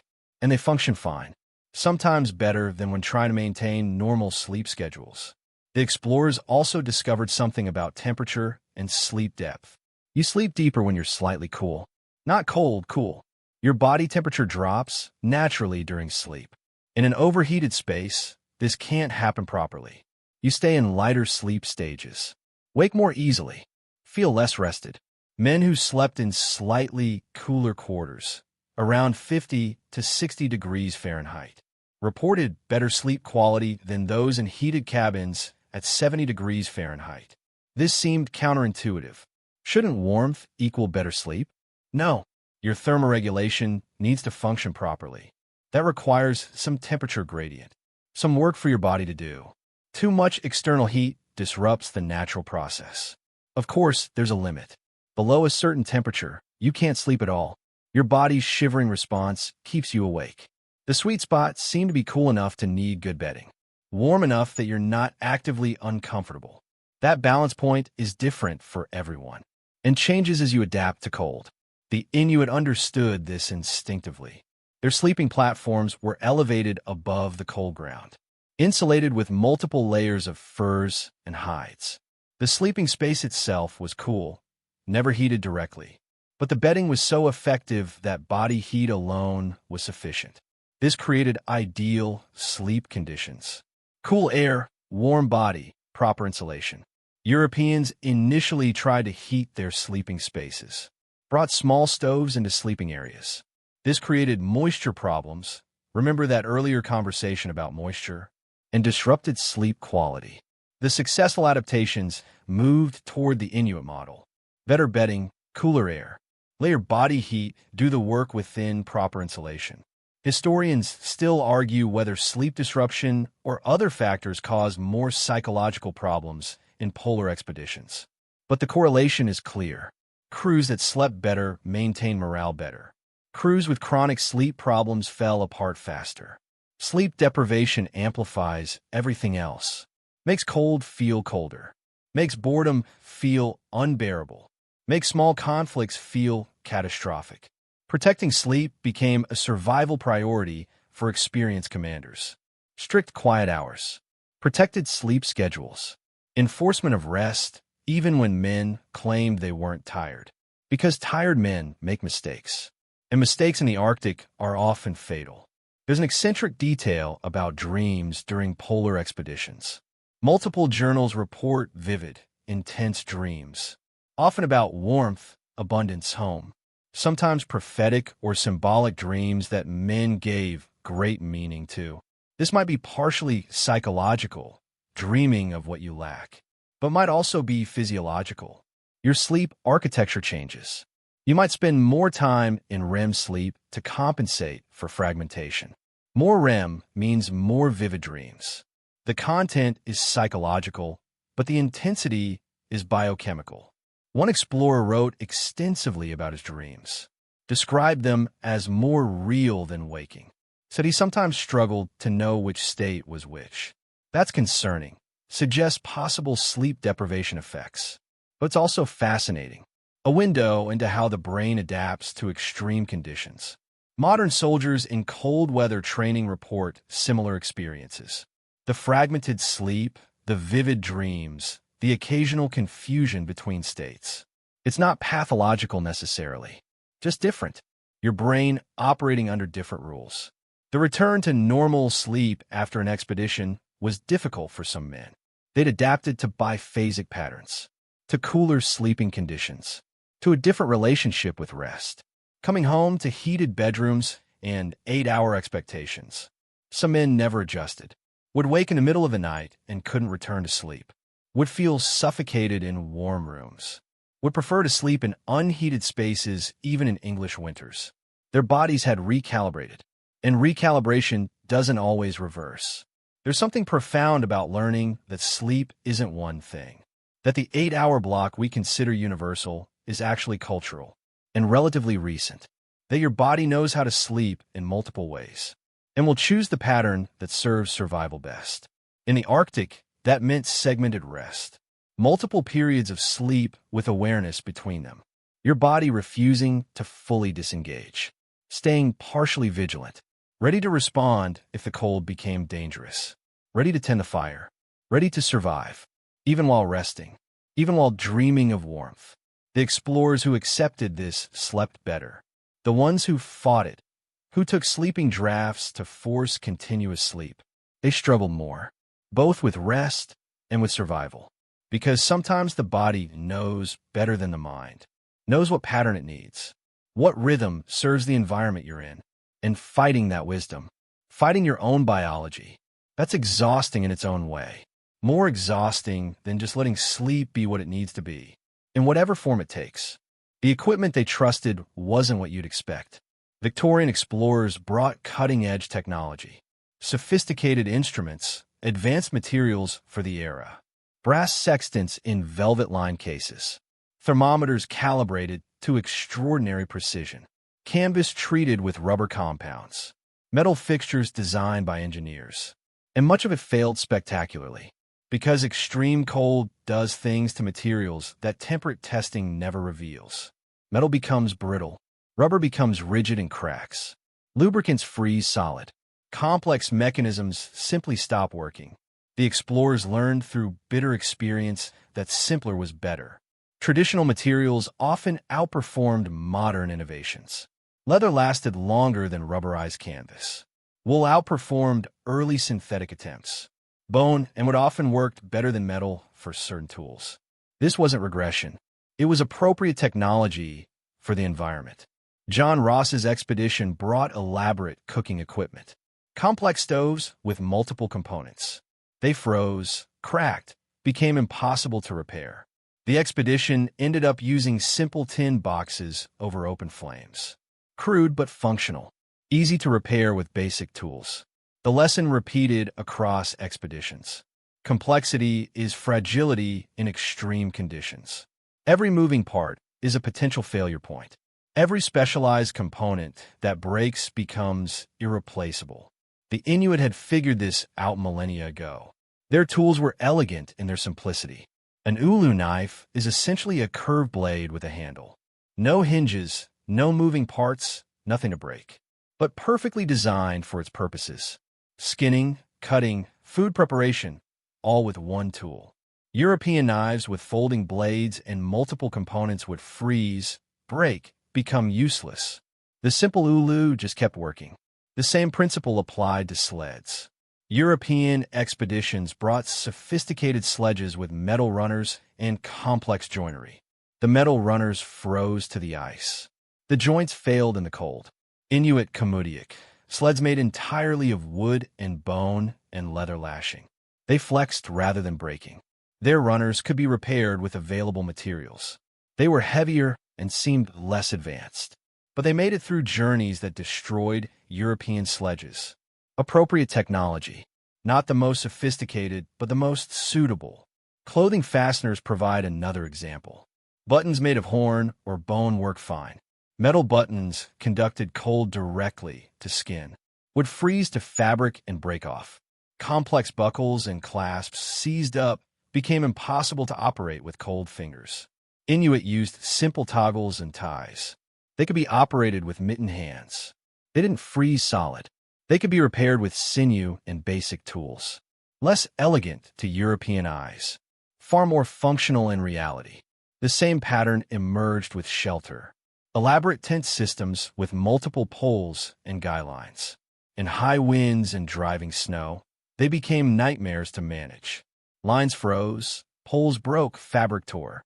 Simple dome-shaped tents with minimal components. Or better yet, igloos. They stood up to conditions that destroyed complex shelters. Fire-starting equipment revealed the gap between theory and practice. Matches were revolutionary technology. European expeditions brought thousands of them. But matches don't work well in extreme cold. The phosphorus doesn't ignite reliably. Fingers are too numb to strike them properly. Wind blows them out immediately. The Inuit used bow drills for fire starting. More labor-intensive, certainly, but reliable in any conditions. No chemical components to fail. No small parts to drop with numb fingers. Expeditions that learned this carried bow drills as backup. The ones that relied solely on matches sometimes couldn't start fires when it mattered most. Navigation instruments are particularly interesting. Brass sextants and compasses were precision instruments. Beautiful, expensive, sophisticated, and sometimes useless. Compass needles would sluggishly in extreme cold. The liquid in artificial horizons would freeze. Brass contracted and threw off calibrations. Meanwhile, Inuit navigation relied on accumulated knowledge. Reading snow patterns, ice formations, stars, wind direction, cloud formations that indicated land beyond the horizon. This seemed primitive to Europeans, but it worked when instruments failed. Explorers who learned these techniques could navigate when their instruments were frozen solid. Those who relied solely on instruments sometimes died lost, despite having the superior technology. The writing instruments tell a smaller but telling story. Steel pen nibs would freeze. Ink would solidify. Even pencils became difficult. Graphite becomes brittle in extreme cold. The solution? Grease pencils designed for marking frozen surfaces. Or simply accepting that some record-keeping had to wait for warmer conditions. Men trying to maintain detailed journals with frozen ink made themselves miserable. The expedition supply lists evolved over decades. Early expeditions brought what seemed logical from a London office. Later expeditions brought what had actually proven useful. The lists changed dramatically. More wool, less cotton, more simple tools, fewer complex ones, more items that could be repaired in the field, fewer items that required specific replacement parts. But institutional memory was poor. Each new expedition often had to relearn lessons previous ones had paid for. The Royal Navy was particularly resistant to changing specifications, even when evidence showed certain equipment failed consistently. Because changing meant admitting previous decisions were wrong, meant updating entire supply systems, meant trusting field experience over engineering theory. The explorers who survived were often the ones who abandoned failed equipment, who improvised with what worked, who borrowed or adopted indigenous technology without shame. One explorer's journal entry is particularly striking. We left England laden with the finest equipment British industry could produce. We are returning with Eskimo knives, bone tools, and equipment we made from scraps. We look like savages, but we are alive. The men who maintained their proper British equipment are dead. That's a profound admission. The finest equipment British industry could produce wasn't fine enough. The savage tools worked better because they'd been refined by thousands of years of actual use. Not designed in an office by someone who'd never felt minus 50 degrees Fahrenheit. Modern polar expeditions still learn this lesson, even with synthetic materials and modern engineering. Simplicity often wins. Repairability matters more than efficiency. Reliability trumps sophistication. The Arctic doesn't care how advanced your technology is. It cares whether it works when nothing else does. And often, what works is simple, proven, appropriate to the actual conditions. Not the conditions we imagine from comfort, but the conditions that exist when you're trying to survive. There's a kind of discipline that's hard to explain to people who've never needed it. The discipline to stop. To do nothing, to wait. In modern life, stopping feels like failure, like giving up. We're conditioned to push through, to persevere, to never quit. And in most circumstances, that's fine advice. But in Arctic storms, that advice kills you. The explorers who survived learned to recognize when movement was suicide, when the only intelligent action was to stop moving entirely. Build emergency shelter. Wait. Sometimes for hours, sometimes for days, while every instinct screamed to keep going. A whiteout is total sensory deprivation. You can't see 3 feet in front of you, can't distinguish ground from sky, can't tell if you're walking on solid ice or toward a pressure ridge that will kill you. Your eyes report nothing useful. Your inner ear gets confused without visual reference. You could be walking in circles and believe you're going straight. Men have frozen to death 50 yards from camp, walking confidently in the wrong direction, unable to see the tents, unable to hear shouting over the wind, just walking until they couldn't walk anymore. The protocol that saved lives was counterintuitive. The moment visibility drops to dangerous levels, stop. Not, let's try to make it a little further. Not the camp is just ahead, probably. Stop. Right there. Dig in. The Inuit understood this absolutely. They traveled in conditions Europeans thought impossible. But they also stopped without hesitation when conditions became genuinely dangerous. Would dig an emergency shelter into a snowdrift in minutes. Wait out the storm in relative safety. Continue when visibility returned. Europeans saw this as cowardice or weakness. Real men pushed through difficulties. So they pushed through whiteouts and disappeared. One expedition leader who survived multiple winters developed a strict protocol. If you can't see your hand at arm's length, you stop. Immediately. No exceptions, no discussions. His crews hated this rule. It felt like giving up, like letting the Arctic win. But everyone on his expeditions came home. Meanwhile, expeditions with leaders who never gave up lost men regularly to storms that could have been survived by simply stopping. The emergency shelter techniques were crucial knowledge. With a snow knife and basic skill, you could create livable shelter in 20 minutes. Not comfortable, livable. Cut blocks from packed snow. Arrange them in a quick dome or windbreak. Pile loose snow around the edges. Get inside, seal the entrance. Your body heat would raise the interior temperature significantly. Enough to survive. Enough to wait. But this required accepting that you'd be there for a while. That your schedule didn't matter. That the storm decided when you moved again, not your ambition. Men who couldn't accept this psychologically. Who kept thinking just a little further. They'd leave their emergency shelter too early. Step back into conditions that killed them. The patience to wait was as important as the skill to build shelter. Historians still argue whether more men died from storms or from refusing to stop during storms. It's probably impossible to separate, but the pattern is clear. Stubbornness killed people, not the weather itself, but the refusal to respect it. There's a particular kind of storm the Inuit had specific warnings about. A storm where the wind suddenly drops. The whiteout clears slightly. It looks like the weather is improving. This is often the most dangerous moment. It's the eye of the storm system. More severe conditions are coming. If you break camp and start moving, you'll be caught exposed when the second wave hits. Inuit would specifically warn about this, would stay sheltered even when it looked safe. Europeans often ignored this advice, would celebrate the apparent break in weather.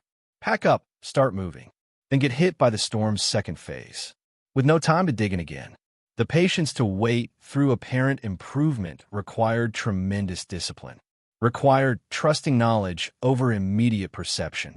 Your eyes said it was safe. Experience said to wait another hour. The survivors waited. There's also the question of what you do while waiting. Sitting in an emergency snow shelter for 12 hours is psychologically challenging. You can't read, there's no light. You can't move much, space is limited. You can't even really sleep comfortably. You just exist and wait. The men who handled this best were the ones who could quiet their minds, who could accept the situation without fighting it mentally, who could simply be present with discomfort without catastrophizing. The men who spent those hours imagining all the ways they might die. They emerged from shelters psychologically damaged, even when physically fine. One explorer wrote about developing a meditation practice specifically for storm waiting. Counting breaths, observing sensations without judging them, accepting that this moment was simply what existed. Not good or bad, just what was. He credited this mental discipline with keeping him sane through multiple emergency shelters. The modern parallel is interesting. We're terrible at waiting now. We carry devices that let us never be bored, never have to sit with just our thoughts. The skill of patient waiting has atrophied. Put a modern person in an emergency snow shelter with no phone. The psychological challenge might be harder than the physical one. The Arctic explorers didn't have distractions. They had to develop genuine patience, genuine acceptance of situations they couldn't control. This wasn't philosophical. It was survival. The storm doesn't care about your schedule, doesn't care about your supplies running low, doesn't care that you're scared or bored or uncomfortable. It will last exactly as long as it lasts. And your only choice is whether to wait safely or die stubbornly. The expeditions with veteran Arctic travelers had an advantage here. They'd learned patience from experience, knew that storms always end eventually. That waiting feels eternal, but is usually measured in hours, not days. New expeditions, full of eager men, they struggled more with stopping, with accepting that their plans meant nothing. That nature decided the timeline. There's a journal entry from Storm Wait that's particularly powerful. Hour 6 in the shelter. Nothing to do but breathe and think. Johnson is panicking, wants to leave. I've ordered him to stay. He thinks I'm being overcautious. Perhaps he's right. Perhaps the storm has passed, and I'm making us suffer needlessly. But I remember Davidson. Died 50 yards from camp because he couldn't wait another hour. I will not make that mistake. We will wait. Johnson can hate me if we live. They waited another 3 hours. When they finally emerged, the storm had indeed passed. Johnson grudgingly admitted the decision was right. But that moment of doubt, that's what made storm protocol hard. You never knew if you were being appropriately cautious or overcautious. And overcaution had costs too. Delays, discomfort, missed objectives. But undercaution was fatal. So experienced leaders chose overcaution every time. Better to arrive late than to not arrive at all. That's the wisdom the Arctic taught. Stop when you need to stop. Wait when you need to wait. Let the storm pass. Then continue. Alive. Let's talk about a miscalculation that became mass graves. The calorie calculation. It seems so simple. Men need energy to work, to stay warm. Calculate the requirement. Pack enough food. Simple arithmetic. Except the arithmetic was catastrophically wrong. Again and again. Expedition after expedition. The Royal Navy's standard calculation went something like this. A man at moderate labor needs approximately 3,500 calories per day. Arctic work is demanding, so add 20%. Maybe 4,000 to 4,500 calories per day. Pack accordingly. This calculation killed hundreds of men because it was based on temperate climate assumptions. In moderate temperatures, 3,500 calories is reasonable for hard labor. Your body doesn't need to burn much fuel just to maintain temperature. Most energy goes to actual work. But at minus 40 degrees Fahrenheit, the equation changes completely. Your basal metabolic rate, the energy needed just to exist, it doesn't just increase by 20%. It can double or more. Your body is running an internal furnace 24 hours a day, keeping your core at 98.6 degrees Fahrenheit when the outside is minus 40 degrees Fahrenheit. That's a 138-degree differential. Maintained constantly. That requires enormous energy before you do any actual work. Then add physical labor on top. Hauling sledges through deep snow. Setting up camp in wind. Chopping ice.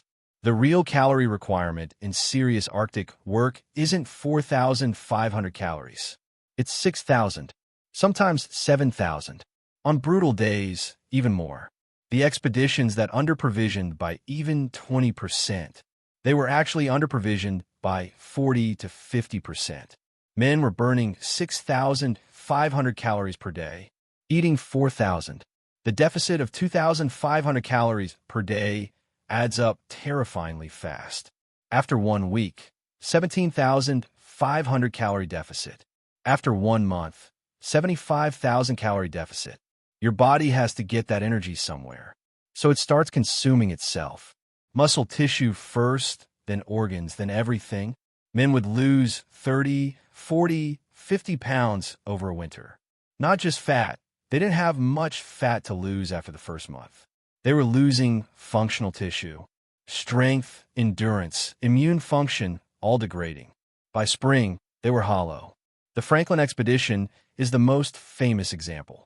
They had 3 years of provisions. Sounds like plenty, but the provisions were calculated at inadequate calorie levels.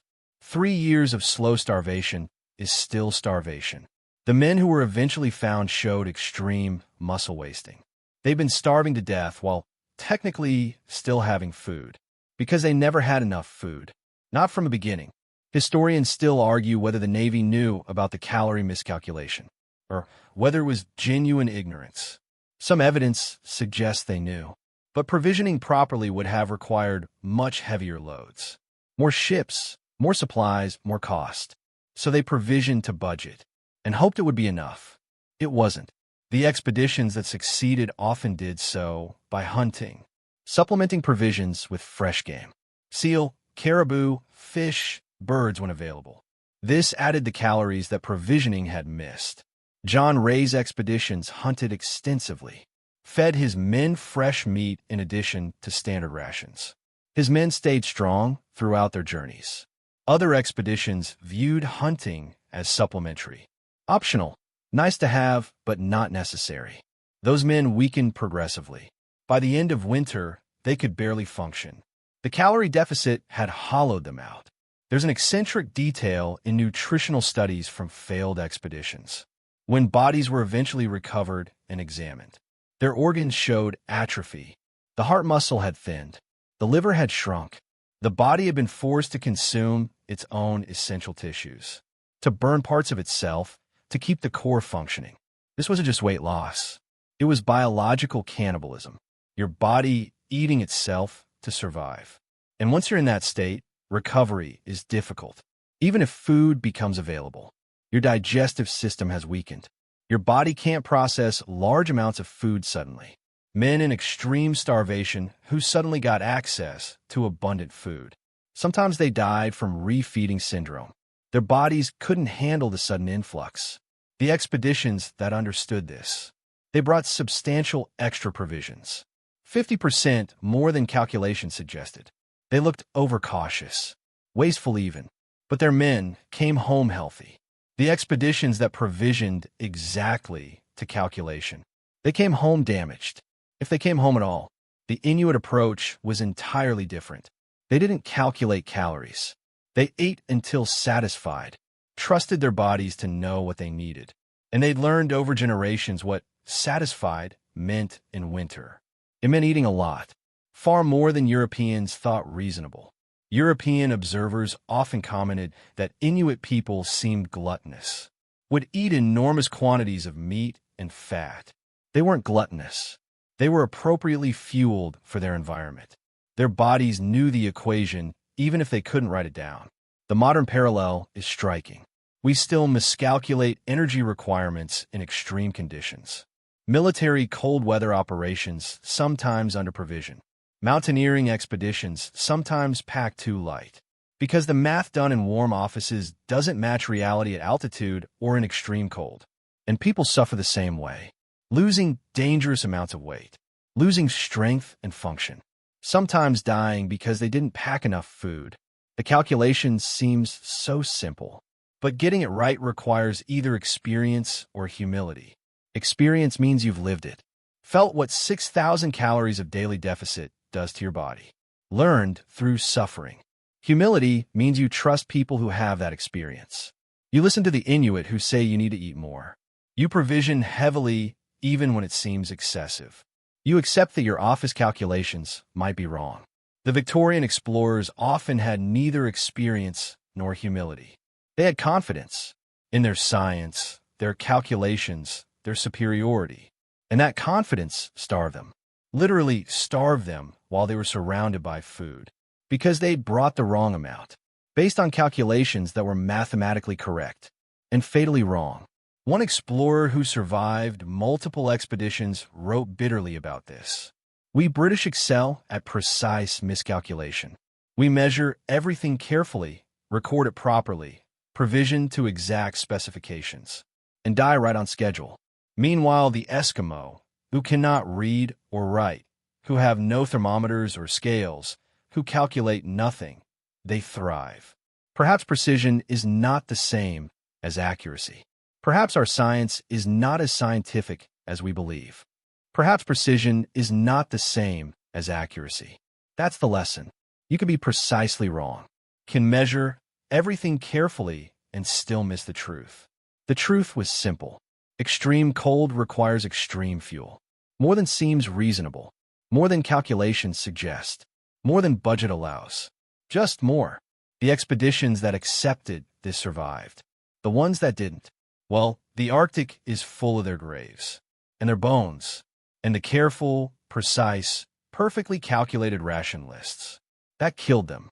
People are complicated, even more complicated under stress. And nothing stresses social structures like months of isolation in life-threatening conditions. The successful Arctic expeditions had something in common. Clear hierarchy, strict routine, enforced discipline. It sounds almost military. That's because it was. And it worked. The expeditions that tried more egalitarian approaches, where everyone had equal say, where decisions were collective, they often descended into chaos. Not always, but often enough to notice a pattern. This is uncomfortable to talk about. We want to believe that cooperative, democratic groups function better. That shared power leads to shared success. And in many contexts, that's true. But in survival situations with no escape, human nature reveals itself differently. The Royal Navy expeditions operated on naval hierarchy. Commander, officers, enlisted men, clear chain of command, orders given and followed. This created stability. Everyone knew their role, knew who made decisions, knew what was expected. Even when conditions were terrible, the structure held. Men might hate their commander, but they obeyed him, and that obedience kept the group functional. Contrast this with some civilian expeditions. Groups of roughly equal men, expected to work together cooperatively. Early on, this worked fine. Everyone was excited, motivated, unified by the adventure. But after months of darkness, cold, and boredom, factions formed. Disagreements became feuds. Small personality conflicts exploded into group-splitting divisions. Without clear authority, there was no mechanism to resolve conflicts. Every decision became a negotiation. Every negotiation became an argument. The social energy required was exhausting, and that exhaustion led to poor decisions, or paralysis, unable to decide anything at all. One particularly well-documented expedition fell apart this way. Started with 6 men of roughly equal status, all educated, all capable. They'd agreed to make decisions collectively. By midwinter, they'd split into 3 opposing pairs, barely speaking to each other. Critical decisions delayed because they couldn't agree. Resources mismanaged because no one had clear authority. They survived barely, but returned damaged by the interpersonal nightmare. Not by the Arctic, by each other. Historians still argue whether hierarchy is truly necessary or just culturally familiar. Whether different social structures could work if people were trained for them. Maybe, but the historical record is clear. Strict hierarchy had better survival rates. The Inuit social structures were interesting in this context. They weren't strictly hierarchical in the European sense, but they had clear roles. Respected elders, acknowledged experts, established customs. Everyone knew who was best at what, who to listen to about ice conditions, about weather, about hunting. Authority wasn't based on rank. It was based on competence, but it was still authority, still structure, still a way to make decisions without endless debate. The European expeditions that worked with Inuit guides sometimes struggled with this. The guide wasn't the commander by naval rank, but he had authority based on knowledge. Smart commanders recognized this, deferred to the guide on local conditions, maintained formal command structure while respecting functional expertise. This worked. Commanders who couldn't accept a native having authority, they ignored crucial advice and paid for it. The personality types that succeeded in leadership were specific. Not the most charismatic, not the most intelligent, but the most consistent. Men who enforced rules fairly, who didn't show favoritism, who maintained the same standards for everyone, even or especially for themselves. Commanders who had different rules for officers and enlisted men. They bred resentment, and resentment in close quarters becomes toxic fast. But commanders who shared hardships, who ate the same rations, endured the same cold. They maintained loyalty even in terrible conditions. There's a documented case of mutiny on one expedition, not because conditions were worse than other expeditions, but because the commander hoarded resources for himself and his officers. Better food, warmer quarters, lighter duties. The enlisted men mutinied, took over the ship, imprisoned the officers. The expedition fell apart completely. Everyone survived, but barely, and returned to face courts-martial and scandal. The lesson was clear. Hierarchy requires legitimacy. You can't just claim authority. You have to earn it through shared sacrifice. The psychological strain of enforced closeness was severe. Small personality quirks became unbearable. Someone's way of chewing food, someone's habit of humming, someone's tendency to interrupt. In normal life, you'd avoid that person. On a ship locked in ice, you eat with them 3 times a day, sleep 10 feet from them, work beside them. For months, the successful expeditions had protocols for this. Rotating work assignments, so you weren't always with the same people. Scheduled alone time, even if alone just meant a different part of the ship. Strict rules about personal space and belongings. These seem trivial until you're living it. Then they're essential. Without them, the social fabric tears. There were expeditions where men came to physical blows over nothing. Over a borrowed item not returned. Over a perceived slight in conversation.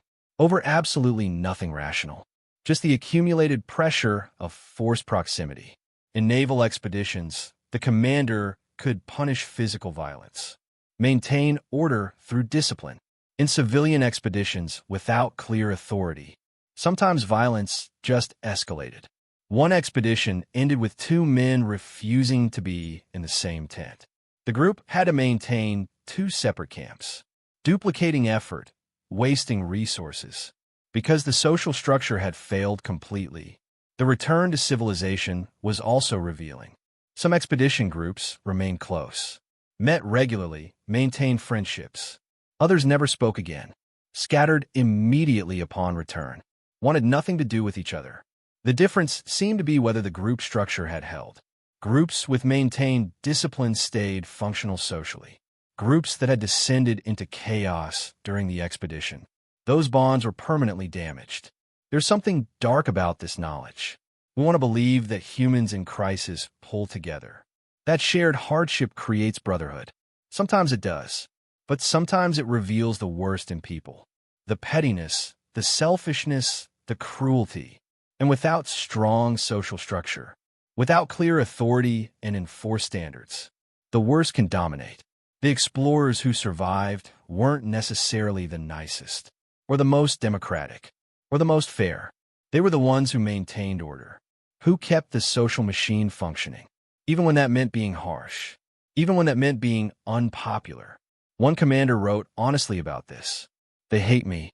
I know they hate me. I enforce rules they find arbitrary. I punish infractions that seem minor. I maintain standards that seem cruel. And we will all survive because of it. I can live with their hatred. They can live. That's the trade I've made. That's the trade. Popularity for survival. Likability for function. It's not a trade everyone can make. But the ones who could, they brought their men home. Intact, mostly. Alive. Even if not friends anymore. Technology is seductive. It promises to solve problems through sophistication, through engineering and innovation. And sometimes it does. But sometimes, often, it creates new problems worse than the ones it solved. The Arctic explorers learned this repeatedly. They'd bring cutting-edge equipment, technology that represented the pinnacle of British engineering, and they'd watch it fail. Then they'd abandon it, revert to simpler methods, often methods they'd initially dismissed as primitive. The canned food story is particularly tragic. Canning was revolutionary technology, food that could be preserved indefinitely. No spoilage, no need for salt preservation. Perfect for long expeditions. The Franklin expedition brought thousands of canned goods. Thought they'd solved the provisioning problem. They hadn't. The cans were sealed with lead solder. The lead leached into the food, slowly poisoning everyone who ate it. Lead poisoning causes confusion, aggression, weakness, impaired judgment, and physical capability. The very things you desperately need to survive. The Franklin men were being poisoned by their advanced provisions, by the technology that was supposed to save them.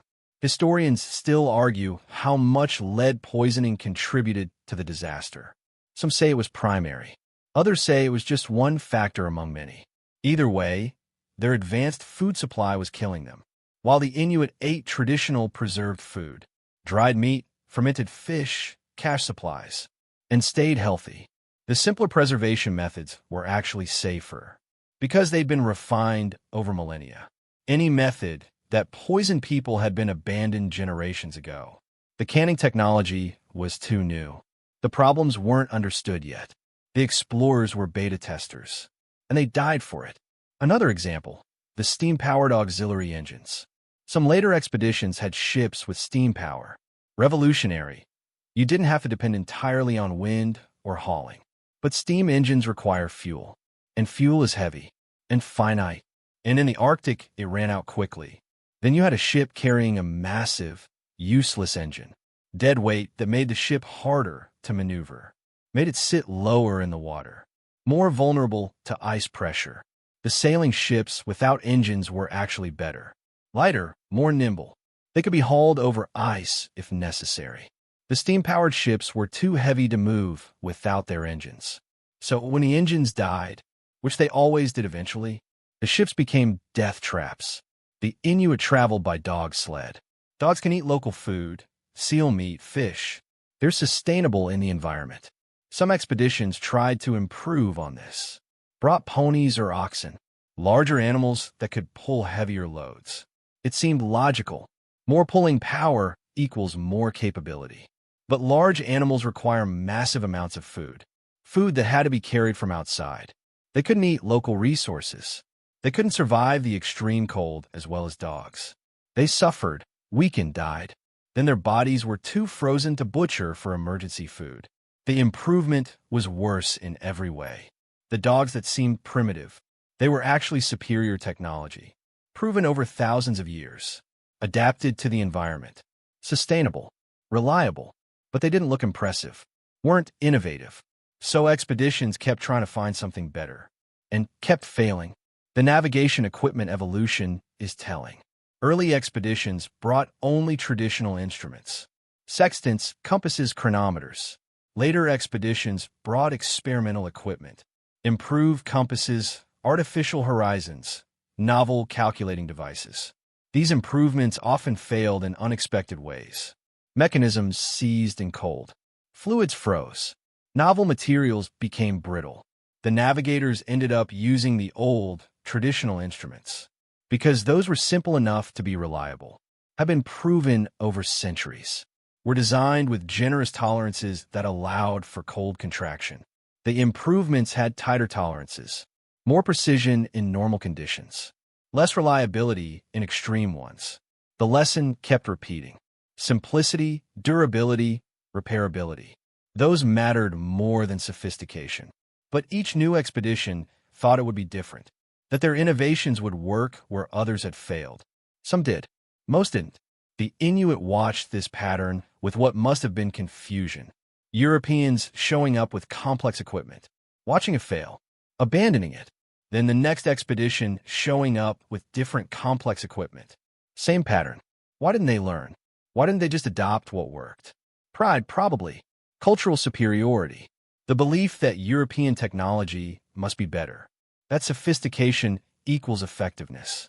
It doesn't. Effectiveness equals effectiveness. And in the Arctic, simple proven methods were more effective. There's a modern parallel that's almost uncomfortable. We still do this. Still bring sophisticated solutions to environments where simple ones work better. Military equipment that's too complex to maintain in field conditions. Development projects that introduce technology nobody can repair locally. Aid programs that provide equipment without sustainable support. We haven't learned the lesson. Still believe that more advanced is always better. The Arctic explorers, the ones who survived, they learned to ask a different question. Not what's most advanced, but what works here? What can be repaired with available materials? What can be maintained in these conditions? What will still function when everything else fails? Those questions led to different answers, led to adopting Inuit tools and methods, led to simplifying their equipment, led to survival. One explorer wrote a reflection on this after returning. We brought the glory of British engineering. We came home with bone knives and skin clothing. I do not know if this represents progress or regression. I only know we would have died with our sophistication. We lived by embracing simplicity. Perhaps that is its own kind of wisdom. Perhaps that is its own kind of wisdom, knowing when to abandon sophistication, when to recognize that proven simplicity beats untested innovation, when to accept that primitive might just mean refined over time. The Arctic didn't care about innovation, didn't reward cleverness. It rewarded what worked, and what worked was often old, simple, proven through centuries of use, by people who couldn't afford for their technology to fail, because failure meant death. So they kept what worked, refined it, perfected it in its simplicity, and created technology that was actually appropriate, actually effective, even if it didn't look impressive, even if it didn't represent progress in the way Europeans understood progress. It represented survival. And in the Arctic, that was the only progress that mattered. There's a literacy we've almost completely lost, the ability to read the natural world, to interpret signs that are invisible to modern eyes. The Arctic explorers who survived longest learned this literacy, how to learn it, because their lives depended on information their instruments couldn't provide. The Inuit could look at snow and tell you its load-bearing capacity, could tell you how old it was, whether it would avalanche, whether it was safe to build on, all from visual observation and touch. Europeans initially thought this was guesswork, luck, or intuition. It wasn't. It was accumulated knowledge encoded in subtle signs. Snow crystals have different shapes depending on temperature and wind during formation. Those shapes determine how the crystals bond, how the layer will behave under pressure. An experienced eye can read this, can see the difference between stable snow and death trap. European explorers who learned this survived avalanches that killed their companions, could choose safe routes while others wandered into danger. The learning curve was steep and often fatal. Ice had its own language. Color, texture, sound, all carried meaning. Blue-white ice was old, thick, reliable. Gray ice was younger, thinner, potentially dangerous. Black ice was either very thin or very thick, open water or clear, thick ice. You had to look more carefully to tell the difference. The sound of ice was critical. When you walked on it, it spoke. A deep, resonant sound meant thick ice, safe-bearing. A higher pitch meant thinner ice. Sharp cracks that ran visibly, dangerous. Deep booms with no visible cracks, often safe, just thermal expansion. The Inuit could listen to ice and know whether it would hold a sledge, could hear the difference between safe crossing and death. Europeans who learned this saved their expeditions. Those who didn't, well, several expeditions went through ice that seemed solid, because they couldn't hear what it was telling them. Sky reading was another lost art. The Inuit could predict weather with remarkable accuracy, not through instruments but through observation. Cloud formations, wind direction, animal behavior. Ice crystals in the air, indicating atmospheric conditions that meant weather changes. Halos around the sun or moon, specific meanings depending on characteristics. Europeans dismissed this as superstition initially, then noticed that Inuit weather predictions were more accurate than their barometer readings. The barometer measured pressure, but pressure alone doesn't tell the full story. The Inuit were reading dozens of variables simultaneously, integrating them into predictions that proved remarkably accurate. The explorers who learned to read sky signs, who watched the Inuit and learned what to look for. They had advance warning of storms, could prepare, seek shelter, survive. Those who relied only on instruments sometimes got caught, because the instruments measured one variable. The sky was showing them 10. Wind was a language too. Direction indicated weather systems. Temperature indicated stability or change.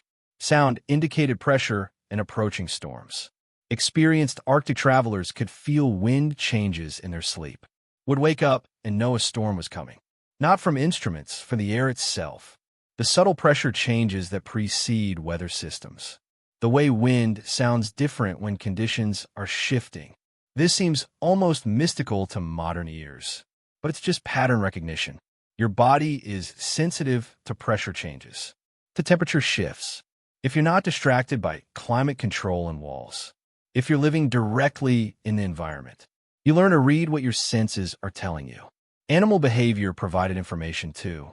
Birds flying in certain patterns, seals behaving differently, dogs becoming restless before storms that humans couldn't yet sense. The Inuit paid attention to this, used animal behavior as an early warning system. Europeans often ignored it, thought their instruments were more reliable than animal instinct. They were wrong. Animals are reading the same environmental cues, but with senses more acute than ours. They're not predicting. They're responding to information we can't access. Information that's real and measurable, just not with our instruments. Historians still argue whether this environmental reading was truly superior to scientific instruments, or whether it was just useful supplementary information. But the survival rates suggest an answer. Expeditions that integrated both methods, instruments and observational literacy.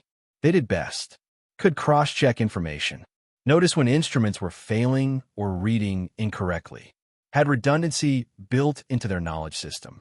The modern loss of this literacy is nearly complete. We outsource environmental awareness to devices. Apps tell us weather, temperature, conditions. We don't look at the sky, don't listen to the wind, don't notice the 1,000 small signs that would tell us what's coming. And mostly that's fine. We don't need to. We have shelter and infrastructure. But we've lost the dimension of awareness, a way of being in the world that connected humans to their environment. The Arctic explorers who learned this literacy, who became fluent in reading ice and snow and sky, they describe a transformation, not just in capability, but in perception. The environment stopped being hostile and alien, started being readable, understandable, not friendly. The Arctic is never friendly, but comprehensible. One explorer wrote beautifully about this. I used to see only white, snow, ice, undifferentiated emptiness. Now I see 100 variations, each telling a story. Where the wind came from, how old the ice is, what the weather will do. The emptiness was never empty. I was simply illiterate. Now I can read. And the Arctic is speaking constantly. To those who know how to listen. The Arctic is speaking constantly. To those who know how to listen. That's the loss. We've stopped listening, stopped learning to read the natural world, because we have instruments that give us specific data. But data isn't the same as literacy. Literacy is contextual understanding, is seeing patterns, is integrating information from multiple sources into comprehension. The explorers who survived became literate, could read their environment, could understand what it was telling them. About danger, about opportunity, about what was coming. Those who stayed illiterate, who trusted only their instruments, they missed critical information, and sometimes died because of what they didn't see, or didn't hear, or couldn't read in the ice beneath their feet. That was telling them, warning them, if only they'd known how to listen. Some of them never left. That's the part we don't talk about much. The explorers who went to the Arctic and decided to stay. Not for another expedition, not for another winter, but permanently. They learned to live there, year-round, not as visitors, but as residents. This required a complete transformation, not just adopting techniques, but adopting a mindset, accepting that you weren't conquering the Arctic. You were joining it, becoming part of its ecosystem rather than imposing yourself upon it. The most documented case is John Hornby, British explorer who kept returning to the Arctic, each time staying longer, eventually stopped going back to England, built a life in the far north, lived among Inuit communities, adopted their methods completely. His journals describe the shift in thinking. Early entries focus on endurance, survival, getting through the cold. Later entries describe the rhythms of Arctic life as natural, comfortable even, not because the Arctic became easier, but because his expectations changed. He stopped comparing everything to England, stopped treating cold as abnormal, started treating it as the baseline, the default condition. That psychological shift made everything else possible. Others made similar choices. European men who married into Inuit communities, who raised children in the Arctic, who gave up the possibility of return. These weren't failures who couldn't go home. Many were competent, successful explorers. They chose to stay, found something in that life that called to them. The requirements for permanent Arctic living were specific. You had to master the full cycle, not just surviving winter, but thriving through all seasons. Understanding where game moved throughout the year, where to be when for fishing, hunting, gathering, how to prepare for winter during summer, how to maintain equipment year-round. You couldn't rely on resupply, on bringing things from outside. You had to be self-sufficient within the environment. That meant knowing how to make everything you needed, or knowing how to trade for it within the local economy. The Inuit welcomed some of these permanent settlers, recognized genuine adoption of their ways. Others were tolerated, but never fully accepted. The difference seemed to be humility. Men who stayed humble, who continued learning, who recognized that years of experience didn't mean mastery. They were incorporated. Men who became arrogant, who thought they'd figure it all out. They remained outsiders even after decades. The children of these unions were interesting. Mixed European and Indigenous heritage, often becoming remarkable Arctic travelers themselves. They had the knowledge of both cultures, could navigate European and Inuit worlds, became guides and interpreters for later expeditions. Their existence proved that permanent Arctic living was possible. The humans could adapt completely, not just survive, but establish households, raise families, build lives. The psychological adaptation was as important as the physical. You had to accept certain things, that you'd never be truly warm again by Southern standards. That darkness would be part of your life for months each year. That isolation was permanent, not temporary. That you'd probably never see certain places or people again. That you were choosing this difficulty. Every day, some men who tried couldn't make this acceptance. Would last a year, 2 years, then break psychologically, flee south at the first opportunity. The ones who stayed had made peace with it, found the compensations worth the costs. What were those compensations? The journals describe a kind of freedom, an absence of social constraint, no expectations about who you should be or how you should live. The Arctic didn't care about your class or background, only about your competence. Some men found that liberating, could reinvent themselves completely. There was also the landscape itself, the vast, uninterrupted space, the extraordinary light during certain seasons, the silence that's impossible to find in civilization. For certain personalities, this wasn't deprivation. It was abundance, an abundance of space and quiet and elemental reality. The physical demands were constant. You couldn't take a day off from survival. But some people found that meaningful, preferred it to the artificial demands of civilized life. At least here, effort had direct, visible results. Hunt well, eat well. Prepare properly, survive. The cause and effect was clear. Unlike the abstract work of industrial society, historians still argue whether these men were running from something or running towards something. Probably both. Most had complicated relationships with British society. Didn't quite fit. Found the Arctic's clarity appealing. Its honesty. It would kill you, but it wouldn't lie to you. Wouldn't pretend. Wouldn't have unspoken rules and social games. Just direct consequence. That appealed to certain minds. The permanence of the choice was significant.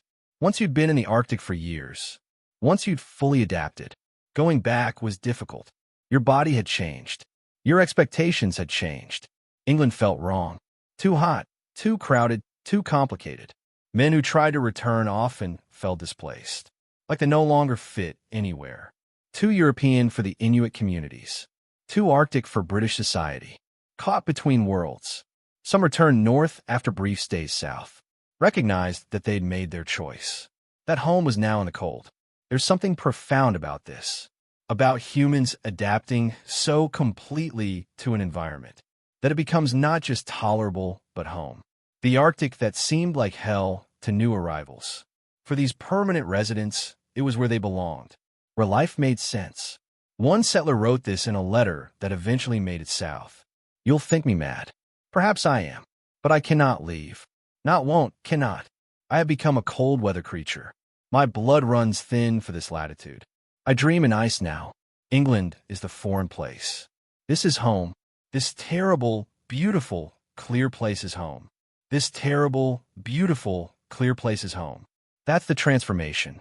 When the Arctic stops being the enemy, stops being the hardship to endure, and becomes simply where you live, where your life is, where despite everything, or perhaps because of everything, you belong. These men understood something the expeditions never could. You can't conquer the Arctic. You can only join it, on its terms, completely.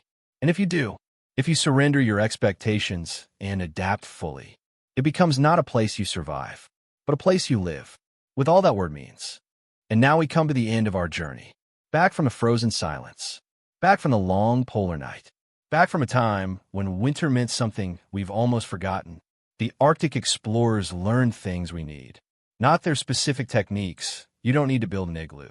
Probably won't eat seal blubber. But the principles behind those techniques. The understanding of what human bodies can do. What they need. How they adapt. We've insulated ourselves from cold so completely.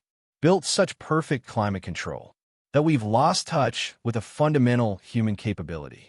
The ability to meet winter halfway. To adapt rather than just endure. To work with our biology instead of against it. Think about what they discovered. That your body can learn to tolerate extraordinary cold. If you give it the chance. If you don't immediately retreat to artificial warmth every time you feel uncomfortable. That layers of trapped air work better than bulk. That movement and moisture management matter as much as insulation. That your breath is a tool. Use it right, and you protect yourself. Use it wrong, and you damage yourself. That fat isn't the enemy in cold. It's fuel and insulation. That your body knows what it needs if you listen. That moisture is the silent killer. That staying dry is staying alive. That sometimes the most important action is inaction. Stopping, waiting, being patient with conditions you can't control. That simpler tools often work better than sophisticated ones. That appropriate technology beats advanced technology. That reading the environment, really reading it, provides information no instrument can match. And perhaps most importantly, that winter is something you can live with. Not just survive through, but inhabit, if you understand it, if you respect it, if you adapt to it rather than fighting it. We don't need to go to the Arctic to apply these lessons. We just need to stop treating every winter day as an emergency. Stop cranking the heat the moment we feel cool. Stop bundling so tightly we can't regulate temperature. Stop mouth-breathing through cold air. Stop fearing moisture while ignoring it. Stop believing that more technology always helps. Start allowing our bodies to adapt. Start layering intelligently. Start moving with awareness. Start learning to read weather and conditions. Start accepting that some discomfort is temporary and instructive. The explorers who survived weren't superhuman. They were humans who learned what humans can do. When given the chance, when given the knowledge, when given the humility to learn from people who'd been doing it for thousands of years. You carry that same capability, right now, in your body. Systems that evolved for exactly this. For cold, for adaptation, for resilience. They're just dormant, waiting. And maybe winter is the invitation to wake them up. Not to suffer, but to remember that you're more capable than you think. That comfort isn't the same as well-being. That your thermostat might be protecting you from something valuable. The explorers' journals are full of transformations. Men who arrived weak became strong. Men who arrived fearful became confident. Men who arrived thinking they knew everything learned they knew nothing. And that learning, that humility, saved them. We could use some of that humility now. Some of that willingness to learn from the cold. To let winter teach us again. What we've forgotten in our heated houses and climate-controlled cars. As you drift towards sleep now, carry this with you. You're descended from people who survived ice ages. Who lived through winters that make ours look mild. Who didn't have furnaces or insulation or weather apps. They had knowledge and resilience and the ability to adapt. You have the same biology they did. The same potential. It's not lost. Just dormant. Just waiting for you to remember. That you're a winter-capable creature. That cold is something you can meet. Not with fear, but with understanding, with respect, with the quiet confidence of knowing that humans have always found ways to live with winter. And you can too. The explorer's greatest discovery wasn't geographic. It was human. The discovery of what we can do, what we can endure, what we can adapt to, what we can learn, if we're willing, if we're humble, if we pay attention to the wisdom that's always been there. In the ice, in the cold, in the long darkness, waiting to teach anyone patient enough to learn. So, as the warmth of sleep pulls you down, as your breathing slows and deepens, as the day releases its hold on you, remember this. You are more capable than you know, more adaptable than you imagine, more resilient than you believe. The cold cannot defeat you. It can only teach you, if you let it. And maybe tomorrow, or next week, or this winter, you'll step outside, and instead of rushing immediately to warmth, you'll pause. You'll breathe through your nose, slowly, deliberately. You'll feel the cold air, not as an enemy, but as a condition, a reality, something you can meet. And in that moment, you'll remember what the Arctic explorers learned, what indigenous people have always known, what your body has always been capable of. Winter is not the enemy. It's the teacher. And the lesson is always the same.